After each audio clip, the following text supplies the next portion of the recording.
السلام عليكم ورحمة الله. الحمد لله رب العالمين، الصلاة والسلام على رسوله الأمين وعلى آله والصحابة الطيبين ومن تبعهم بإحسان إلى يوم الدين. أما بعد، أعوذ بالله من الشيطان الرجيم. بسم الله الرحمن الرحيم. يا أيها الذين آمنوا اتقوا الله حق تقاته ولا تموتن إلا وأنتم مسلمون. والسابقون السابقون أولئك المقربون. സ്നേഹമുള്ള വിശ്വാസികളെ, വിശ്വാസിനികളെ, സഹോദരി സഹോദരങ്ങളെ, സുഹൃത്തുക്കളെ, സഹപ്രവർത്തകരെ, അള്ളാഹുവിനെ സൂക്ഷിച്ച് ജീവിക്കണം എന്ന് ആമുഖമായി പ്രത്യേകം വസിയത്ത് ചെയ്യുകയാണ്, ഓർമ്മപ്പെടുത്തുകയാണ്. അള്ളാഹു അതിന് നമുക്ക് തൗഫീഖ് പ്രദാനം ചെയ്യുമാറാകട്ടെ. അള്ളാഹുവിൻ്റെ തൗഫീഖോട് കൂടി പരിശുദ്ധ റമദാനിലേക്ക് പ്രവേശിക്കാനും ആദ്യ ദിനം അതിൻ്റെ അവസാന സന്ദർഭത്തിലേക്ക് എത്തിച്ചേരാനും ഒക്കെ നമുക്ക് സാധിച്ചിരിക്കുകയാണ്. അൽഹംദുലില്ലാഹ്. പരിശുദ്ധ റമദാനിനെ സംബന്ധിച്ചിടത്തോളം നമ്മുടെ മനസ്സ് ആരും നിർബന്ധിക്കാതെ നന്മകളിലേക്ക് പാകപ്പെട്ടു വരുന്ന, ആരും തടയാനില്ലെങ്കിലും തിന്മകളിൽ നിന്ന് ബോധപൂർവം നമ്മൾ വിട്ടു നിൽക്കുന്ന, യാ ബാഗിയൽ ഖൈർ അഖ്ബിൽ, നന്മ ചെയ്യാൻ ഉദ്ദേശിക്കുന്നവരെ മുന്നോട്ട് വരൂ എന്ന് വാനലോകത്ത് നിന്ന് വിളിച്ചു പറയുന്ന, തിന്മ ചെയ്യാൻ ഉദ്ദേശിക്കുന്നവരെ നിങ്ങൾ മാറി നിൽക്കൂ, ഇത് നിങ്ങളുടെ മാസമല്ല എന്ന് വിളംബരം ചെയ്യപ്പെടുന്ന ഒരു മാസത്തിലാണ് നമ്മളുള്ളത്. പകലിൽ വികാര വിചാരങ്ങളെ നിയന്ത്രിച്ച്, ഭക്ഷണപാനീയം ഉപേക്ഷിച്ച്,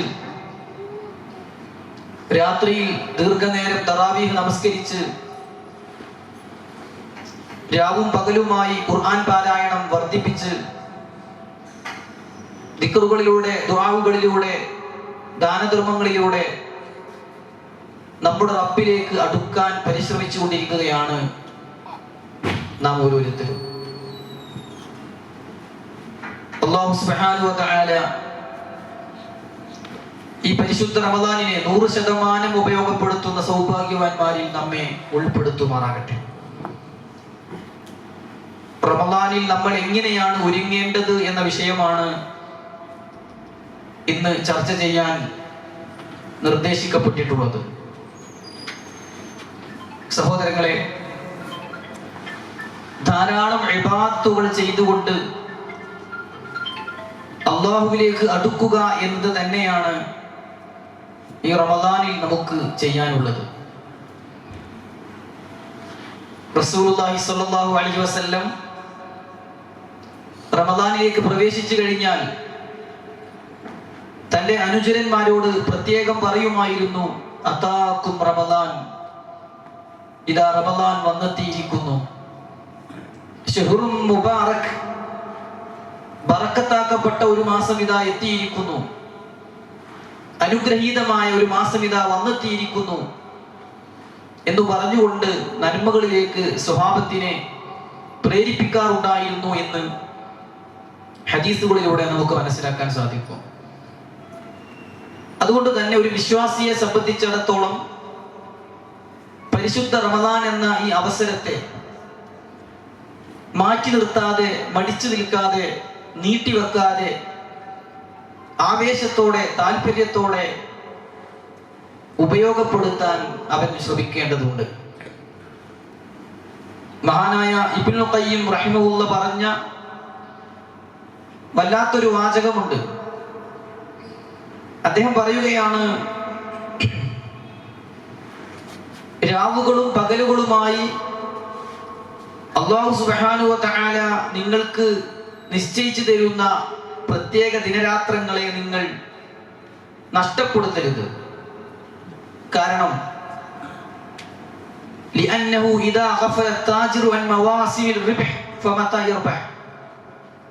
ഒരു കച്ചവടക്കാരൻ ഏറ്റവും കൂടുതൽ ലാഭം കിട്ടുന്ന സീസണിൽ തന്നെ കച്ചവടം നിർത്തിവെച്ചാൽ പിന്നെ എങ്ങനെയാണ് അവന് ലാഭം കിട്ടുക? ഓരോ സീസൺ ഉണ്ടാവും. ഫ്രൂട്ട്സ് നന്നായി കിട്ടുന്ന, നന്നായി ചെലവഴിക്കപ്പെടുന്ന ഒരു കാലഘട്ടത്തിൽ ഫ്രൂട്ട്സ് നമുക്ക് തിരിഞ്ഞു നോക്കാത്ത ഒരു കച്ചവടക്കാരൻ, നല്ല ഫ്രൂട്ട്സിന്റെ കച്ചവടമുള്ള ആളാണ്, പക്ഷെ സീസൺ വരുമ്പോൾ ആള് അതിനൊന്നും തയ്യാറാകുന്നില്ല. പിന്നെ എങ്ങനെയാണ് ലാഭം കിട്ടുക? പെരുന്നാളിന്റെ 4 ദിവസം മുമ്പ് കട തുറക്കാത്ത ഒരു ടെക്സ്റ്റൈൽസുകാരന് എങ്ങനെയാണ് വസ്ത്രം ചെലവാകുക? ഇങ്ങനെ തുടങ്ങി സ്കൂളിന്റെ അടുത്തുള്ള ഒരു കച്ചവടക്കാരന് സ്കൂൾ കുട്ടികൾക്ക് ആവശ്യമുള്ള ഒന്നും കൊടുത്തു വെക്കണില്ലെങ്കിൽ എങ്ങനെയാണ് ലാഭം കിട്ടുക? അദ്ദേഹം ചോദിക്കുകയാണ്. ഇതുപോലെയാണ് ഒരു ഇബാദത്തിന് റമദാൻ നമുക്ക് വലിയൊരു അവസരമായി തന്നിട്ട് റമദാനിൽ നമ്മൾ അതിന് ഉപയോഗപ്പെടുത്തുന്നില്ലെങ്കിൽ പിന്നെ എന്നാ നമ്മൾ ഉപയോഗപ്പെടുത്തുക? പരിശുദ്ധ റമദാൻ മാസം വന്നെത്തിയിട്ടും നമ്മൾ പള്ളിയിൽ ജമാഅത്തിന് വരുന്നില്ലെങ്കിൽ, നമ്മൾ സുന്നത്ത് നമസ്കാരങ്ങൾ തുടങ്ങുന്നില്ലെങ്കിൽ, നമ്മൾ ഖുർആൻ മറിച്ചോതുന്നില്ലെങ്കിൽ പിന്നെ എപ്പോഴാണ് നമ്മൾ അതൊക്കെ ചെയ്യുക? അതുകൊണ്ട് പരിശുദ്ധ റമദാൻ ഒരു അവസരമായി കണ്ട് നന്മകളിൽ മുന്നേറാൻ നമുക്ക് സാധിക്കണം. വിശുദ്ധ ഖുർആനിൽ നന്മകൾ ചെയ്യണം എന്ന് പറഞ്ഞതിലേറെ തവണ നന്മയിലേക്ക് മുന്നിടണം എന്നാണ് പറഞ്ഞിട്ടുള്ളത്. നന്മയിലേക്ക് ധൃതിയിൽ കടന്നു വരണം എന്നാണ് ആവശ്യപ്പെട്ടിട്ടുള്ളത്. വിശുദ്ധ ഖുർആനിൽ അല്ലാഹു സുബ്ഹാനഹു വ തആല പറയുകയാണ്, വസാരിഉ ഇലാ മഗ്ഫിറത്തിൻ മിർ റബ്ബിക്കും വജന്ന. മുസാറഅത്ത് എന്ന് പറഞ്ഞാൽ ധൃതിയിൽ ചെന്നു. വസാരിഉ, നിങ്ങൾ ധൃതിയിൽ കടന്നു വരണം. അള്ളാഹു നിങ്ങൾക്ക് ഒരുക്കി വെച്ച പാപമോചനത്തിലേക്കും വിശാലമായ സ്വർഗത്തിലേക്കും എത്തിച്ചേരാൻ ആവശ്യമായ നന്മകളിലേക്ക് നിങ്ങൾ ധൃതിയിൽ കടന്നു വരണം. വേറെ സ്ഥലത്ത് അള്ളാഹു പറഞ്ഞത് സാബിഖു എന്നാണ്, മത്സരിക്കണം എന്ന. മുസാബഖത്ത് എന്ന മത്സരത്തിന് പറയാം. സാബിഖു ഇലാ മഗ്ഫിറത്തിൻ മിർ റബ്ബിക്കും വജന്ന, നിങ്ങൾ അള്ളാഹു ഒരുക്കി വെച്ച സ്വർഗത്തിലേക്ക്, പാപമോചനത്തിലേക്ക് മത്സരിച്ച് മുന്നിലെത്തണം. വേറെ സ്ഥലത്ത് അള്ളാഹു പറഞ്ഞത് ഫസ്തബിഖുൽ ഖൈറാത്ത്, നന്മയുടെ കാര്യത്തിൽ നിങ്ങൾ മികവ് പുലർത്തണം, ഒന്നാമനാകണം. നന്മയുടെ കാര്യത്തിൽ നന്മ ചെയ്യണം എന്നല്ല, നന്മയുടെ കാര്യത്തിൽ നിങ്ങൾ ഒന്നാമനാകണം, മുന്നിലെത്തണം. വേറെ സ്ഥലത്ത് അല്ലാഹു സുബ്ഹാനഹു വ തആല പറഞ്ഞു സൂറത്തുൽ അംബിയാ, അംബിയാ എന്ന് പറഞ്ഞാൽ തന്നെ പ്രവാചകന്മാർ എന്നാണ് അർത്ഥം. 16 പ്രവാചകന്മാരുടെ പേര് പറയുന്ന അധ്യായമാണ് സൂറത്തുൽ അംബിയാ. സൂറത്തുൽ അംബിയായിൽ കുറെ പ്രവാചകന്മാരെ കുറിച്ച് പറഞ്ഞിട്ട് അല്ലാഹു സുബ്ഹാനഹു വ തആല പറയുകയാണ്, ഇന്നഹും കാനൂ യുസാരിഊന ഫിൽ ഖൈറാത്ത്, അവർ നന്മകളിൽ മുന്നേറുന്ന ആളുകളായിരുന്നു. നന്മയുടെ കാര്യത്തിൽ അതീവ താല്പര്യമുള്ള, ആവേശമുള്ള ആളുകളായിരുന്നു അവർ. വയദഊനനാ റഗബൻ വറഹബ, സ്വർഗം കിട്ടണമെന്ന ആഗ്രഹത്തോടെ, നരകം കിട്ടുമോ എന്ന പേടിയോടെ എന്നോട് പ്രാർത്ഥിച്ചവരായിരുന്നു പ്രവാചകന്മാർ. വകാനൂ ലനാ ഖാശിഈൻ, എന്നെ അങ്ങേയറ്റം പേടിക്കുന്ന ഭക്തിയുള്ള ആളുകളായിരുന്നു പ്രവാചകന്മാർ. ഞാൻ ഇതൊക്കെ പറയുന്നത് നന്മ ചെയ്യണം എന്നല്ല, നന്മയിലേക്ക് മുന്നിടണം, താല്പര്യം വേണം, ആവേശം കാണിക്കണം, ഒന്നാമനാകാൻ ശ്രമിക്കണം എന്നാണ് ഖുർആനിക ഭാഷ്യം എന്ന് പറയാൻ വേണ്ടിയാണ്. റസൂലുള്ളാഹി സ്വല്ലല്ലാഹു അലൈഹി വസല്ലം പറഞ്ഞു, അത്തുഖദതു ഫീ കുല്ലി ഷൈഇൻ ഇല്ലാ ഫീ അമലിൽ ആഖിറ. ഏത് വിഷയത്തിലും നിങ്ങൾക്ക് ഒന്നുകൂടി ആലോചിച്ചിട്ട് പിന്നെ ചെയ്യാം, നാളെ ആവാം എന്ന നിലക്ക് നിങ്ങൾക്ക് വേണമെങ്കിൽ നീട്ടിവെക്കാം. ഇല്ലാ ഫീ അമലിൽ ആഖിറ, പരലോകത്തിന്റെ കാര്യത്തിൽ ഒഴികെ. നിസ്കാരം ഞാൻ നാളെ തുടങ്ങാന്ന് വിചാരിക്കാൻ പറ്റൂല, ഇന്ന് മരിച്ചാലോ. പക്ഷെ വീട് പണി വേണമെങ്കിൽ ഒരാൾക്ക് 2 വർഷം കൂടി കഴിഞ്ഞോട്ടെ, എന്നാ പിന്നെ പലിശക്ക് കടം വാങ്ങണ്ടല്ലോ എന്ന് ചിന്തിക്കാം. ഭൗതിക വിഷയങ്ങളിൽ അല്പമൊക്കെ ഒന്നുകൂടി അവധാനത കാണിച്ച് ശ്രദ്ധിച്ച് സൂക്ഷിച്ച് കൈകാര്യം ചെയ്താൽ മതി. എന്നാൽ പരലോകത്തേക്ക് വിഭവങ്ങൾ ഒരുക്കുന്ന വിഷയത്തിൽ നീട്ടിവെക്കരുത് എന്ന് വിശുദ്ധ ഖുർആനും പ്രവാചക വചനങ്ങളും ആവർത്തിച്ച് നമുക്ക് പഠിപ്പിച്ചു തരികയാണ്. ഞാൻ എന്റെ സംസാരത്തിന്റെ തുടക്കത്തിൽ ഓതി വെച്ച വചനം അല്ലാഹു സുബ്ഹാനഹു വ തആല പറയുകയാണ്, വസ്സാബിഖൂന സാബിഖൂൻ, മുൻകടന്നവരായിരിക്കും. എന്താണ് അതിന്റെ അർത്ഥം? മുഫസ്സിറുകൾ ആ ഭാഗം വിശദീകരിക്കുമ്പോൾ പറഞ്ഞു, ആദ്യത്തെ അസ്സാബിഖൂൻ, വിശുദ്ധ ഖുർആനിൽ ആദ്യം പറഞ്ഞ വസ്സാബിഖൂൻ ഇഹലോകത്ത് നന്മയിൽ മുന്നേറുന്ന ആളുകളാണ്. രണ്ടാമത് പറഞ്ഞ അസ്സാബിഖൂൻ എന്നത് പരലോകത്ത് സ്വർഗത്തിൽ പോകുന്ന വിഷയത്തിൽ ക്യൂവിലുള്ള ആളുകളാണ്. അപ്പൊ അതിന്റെ അർത്ഥം എന്തായി? ഇഹലോകത്ത് നന്മയിൽ മുന്നിലുള്ളവർ പരലോകത്ത് സ്വർഗത്തിലും മുന്നിലാണ്, സ്വർഗത്തിലേക്ക് പോകുന്ന വിഷയത്തിലും മുന്നിലാണ്. ഉലൈകൽ മുഖറബൂൻ, അവർ അല്ലാഹുവിലേക്ക് സാമീപ്യം ലഭിച്ചവരാണ്, റബ്ബിന്റെ അടുപ്പം ലഭിച്ചവരാണ്. അല്ലാഹു ആ കൂട്ടത്തിൽ നമ്മൾ ഉൾപ്പെടുത്തട്ടെ. അതിനെന്താ നമ്മൾ ചെയ്യേണ്ടത് എന്ന് ചോദിച്ചാൽ, മടിച്ചു നിൽക്കാതെ, മാറി നിൽക്കാതെ ഈ അവസരം പരമാവധി മുതലാക്കുക. ഒരു സെക്കൻഡ് പോലും വെറുതെ കളയാതിരിക്കുക. ഒരു ദിവസം പോലും ഇബാദത്തിൽ നിന്ന് പിറകോട്ട് പോകാതിരിക്കുക. ശരിക്കും പറഞ്ഞാൽ ഇബാദത്താണ് ഏത് പ്രശ്നങ്ങൾക്കുമുള്ള പരിഹാരം. എന്ത് പ്രശ്നം നമുക്കുണ്ടോ അതിനുള്ള ഏക പരിഹാരം നമ്മൾ ഇബാദത്തുകൾ ചെയ്യുക എന്നതാണ്. ഇമാം തുർമുദി 2466 നമ്പറായി ഉദ്ധരിക്കുന്ന ഒരു ഹദീസിൽ റസൂലുള്ളാഹി സ്വല്ലല്ലാഹു അലൈഹി വസല്ലം അല്ലാഹുവിലേക്ക് ചേർത്തി പറയുന്ന ഒരു വചനം ഇപ്രകാരം നമുക്ക് കാണാം. അല്ലാഹുവിലേക്ക് ചേർത്തി പറയുന്ന ഹദീസുകൾക്ക് എന്താ പറയാ? ഖുദ്സിയായ ഹദീസ് എന്നാ പറയാ. ഖുദ്സിയായ ഒരു ഹദീസിൽ അവിടുന്ന് പഠിപ്പിക്കുകയാണ്, ഖാലല്ലാഹു അസ്സ വജല്ല, അല്ലാഹു സുബ്ഹാനഹു വ തആല പറഞ്ഞിരിക്കുന്നു, യബ്ന ആദം, ഓ മനുഷ്യ, തഫറഗ് ലിഇബാദതി, എനിക്ക് ഇബാദത്ത് ചെയ്യാൻ നീ സമയം കണ്ടെത്ത്. തഫറഗ് എന്ന് പറഞ്ഞാൽ ഒഴിവ് ഉണ്ടാക്കുക എന്നാണ് അതിന്റെ അർത്ഥം. എന്താ? ഒഴിവ് സമയം ഉണ്ടാക്കുക. എപ്പോഴെങ്കിലും ഒഴിവ് കിട്ടുമ്പോ നിസ്കരിക്കാൻ വന്നോ എന്നല്ല അതിന്റെ അർത്ഥം. എപ്പോഴെങ്കിലും ഒഴിവ് കിട്ടുമ്പോ തറാവീഹിന് വന്നോ എന്നല്ല. ആ വാക്കിന്റെ അർത്ഥം എന്തല്ലോ? തഫറഗ് ലിഇബാദതി, എനിക്ക് ഇബാദത്ത് എടുക്കാൻ നീ സമയം കണ്ടെത്തി ചെയ്യ്. എങ്കിൽ എന്താ സംഭവിക്കുന്നത്? അംല സദറക ഗിനാ, നിന്റെ മനസ്സിൽ മുഴുവൻ ഞാൻ സമാധാനം നിറച്ചു തരാം. നീ ഇബാദത്തിൽ മുഴുകിയാൽ, നീ ഖുർആൻ പഠിച്ചാൽ, നീ ഖുർആൻ പാരായണം ചെയ്താൽ, നീ ദിക്റുകളിൽ മുഴുകിയാൽ, നീ സുന്നത്ത് നമസ്കരിച്ചാൽ, നീ നോമ്പെടുത്താൽ, ദാനധർമ്മം ചെയ്താൽ, ഇബാദത്തിന് നീ തയ്യാറുണ്ടോ? അംല സദറക ഗിനാ, നിന്റെ മനസ്സിൽ മുഴുവൻ ഞാൻ സമാധാനം നിറച്ചു തരാം. വഅസുദ്ദ ഫഖറക, നിന്റെ ആവശ്യം ഞാൻ തീർത്തു തരാം. നിന്റെ കടം ഞാൻ വീട്ടി തരാം. നിന്റെ വീട് പണി ഞാൻ പൂർത്തിയാക്കി തരാം. നിന്റെ മകളുടെ കല്യാണം ഞാൻ ശരിയാക്കി തരാം. അതാണ് ആ ഹദീസിന്റെ അർത്ഥം പണ്ഡിതന്മാർ പറഞ്ഞത്. വഅസുദ്ദ ഫഖറക, നിന്റെ എന്തു പ്രശ്നവും ഞാൻ തീർത്തു തരാം. എന്തൊക്കെ ആഗ്രഹങ്ങളുണ്ട് നമുക്ക്, എന്തെല്ലാം ആവശ്യങ്ങളുണ്ട് നമുക്ക്, അതൊക്കെ ശരിയാക്കി തരാം. എന്തു വേണം? പടച്ചോനിലേക്ക് അടുക്കണം, ഇബാദത്തുകളിൽ മുഴുകണം. അതിന്റെ ബാക്കി കൂടി അല്ലാഹു പറയുകയാണ്, ഇല്ലാ തഫൽ, മനുഷ്യ നിനക്കതിന് സമയമില്ലെങ്കിൽ, മലൽതു യദൈക ശുഗല, നിന്റെ ഇരു കൈകൾക്കു ഞാൻ പണി തരും. നിനക്ക് ജോലി ഉണ്ടാകും, നീ കഷ്ടപ്പെടുന്നുണ്ടാകും, നീ അധ്വാനിക്കുന്നുണ്ടാകും, നീ വീട്ടിൽ നിന്ന് നേരത്തെ പോകുന്നുണ്ടാകും, വൈകിയേ വീട്ടിലെത്തുന്നുണ്ടാവുകയുള്ളൂ, ഓവർ ടൈം അധ്വാനിക്കുന്നുണ്ടാകും, ആഴ്ചയിൽ ഒരു ദിവസവും നിനക്ക് ലീവില്ലാത്ത വിധം നീ പ്രയാസപ്പെടുന്നുണ്ടാകും. പക്ഷേ അതുകൊണ്ടൊന്നും നിന്റെ ആവശ്യം നീരുകയുമില്ല, നിന്റെ ആവശ്യം വീടുകയുമില്ല. അതുകൊണ്ടൊന്നും നിന്റെ ആവശ്യം തീരൂല.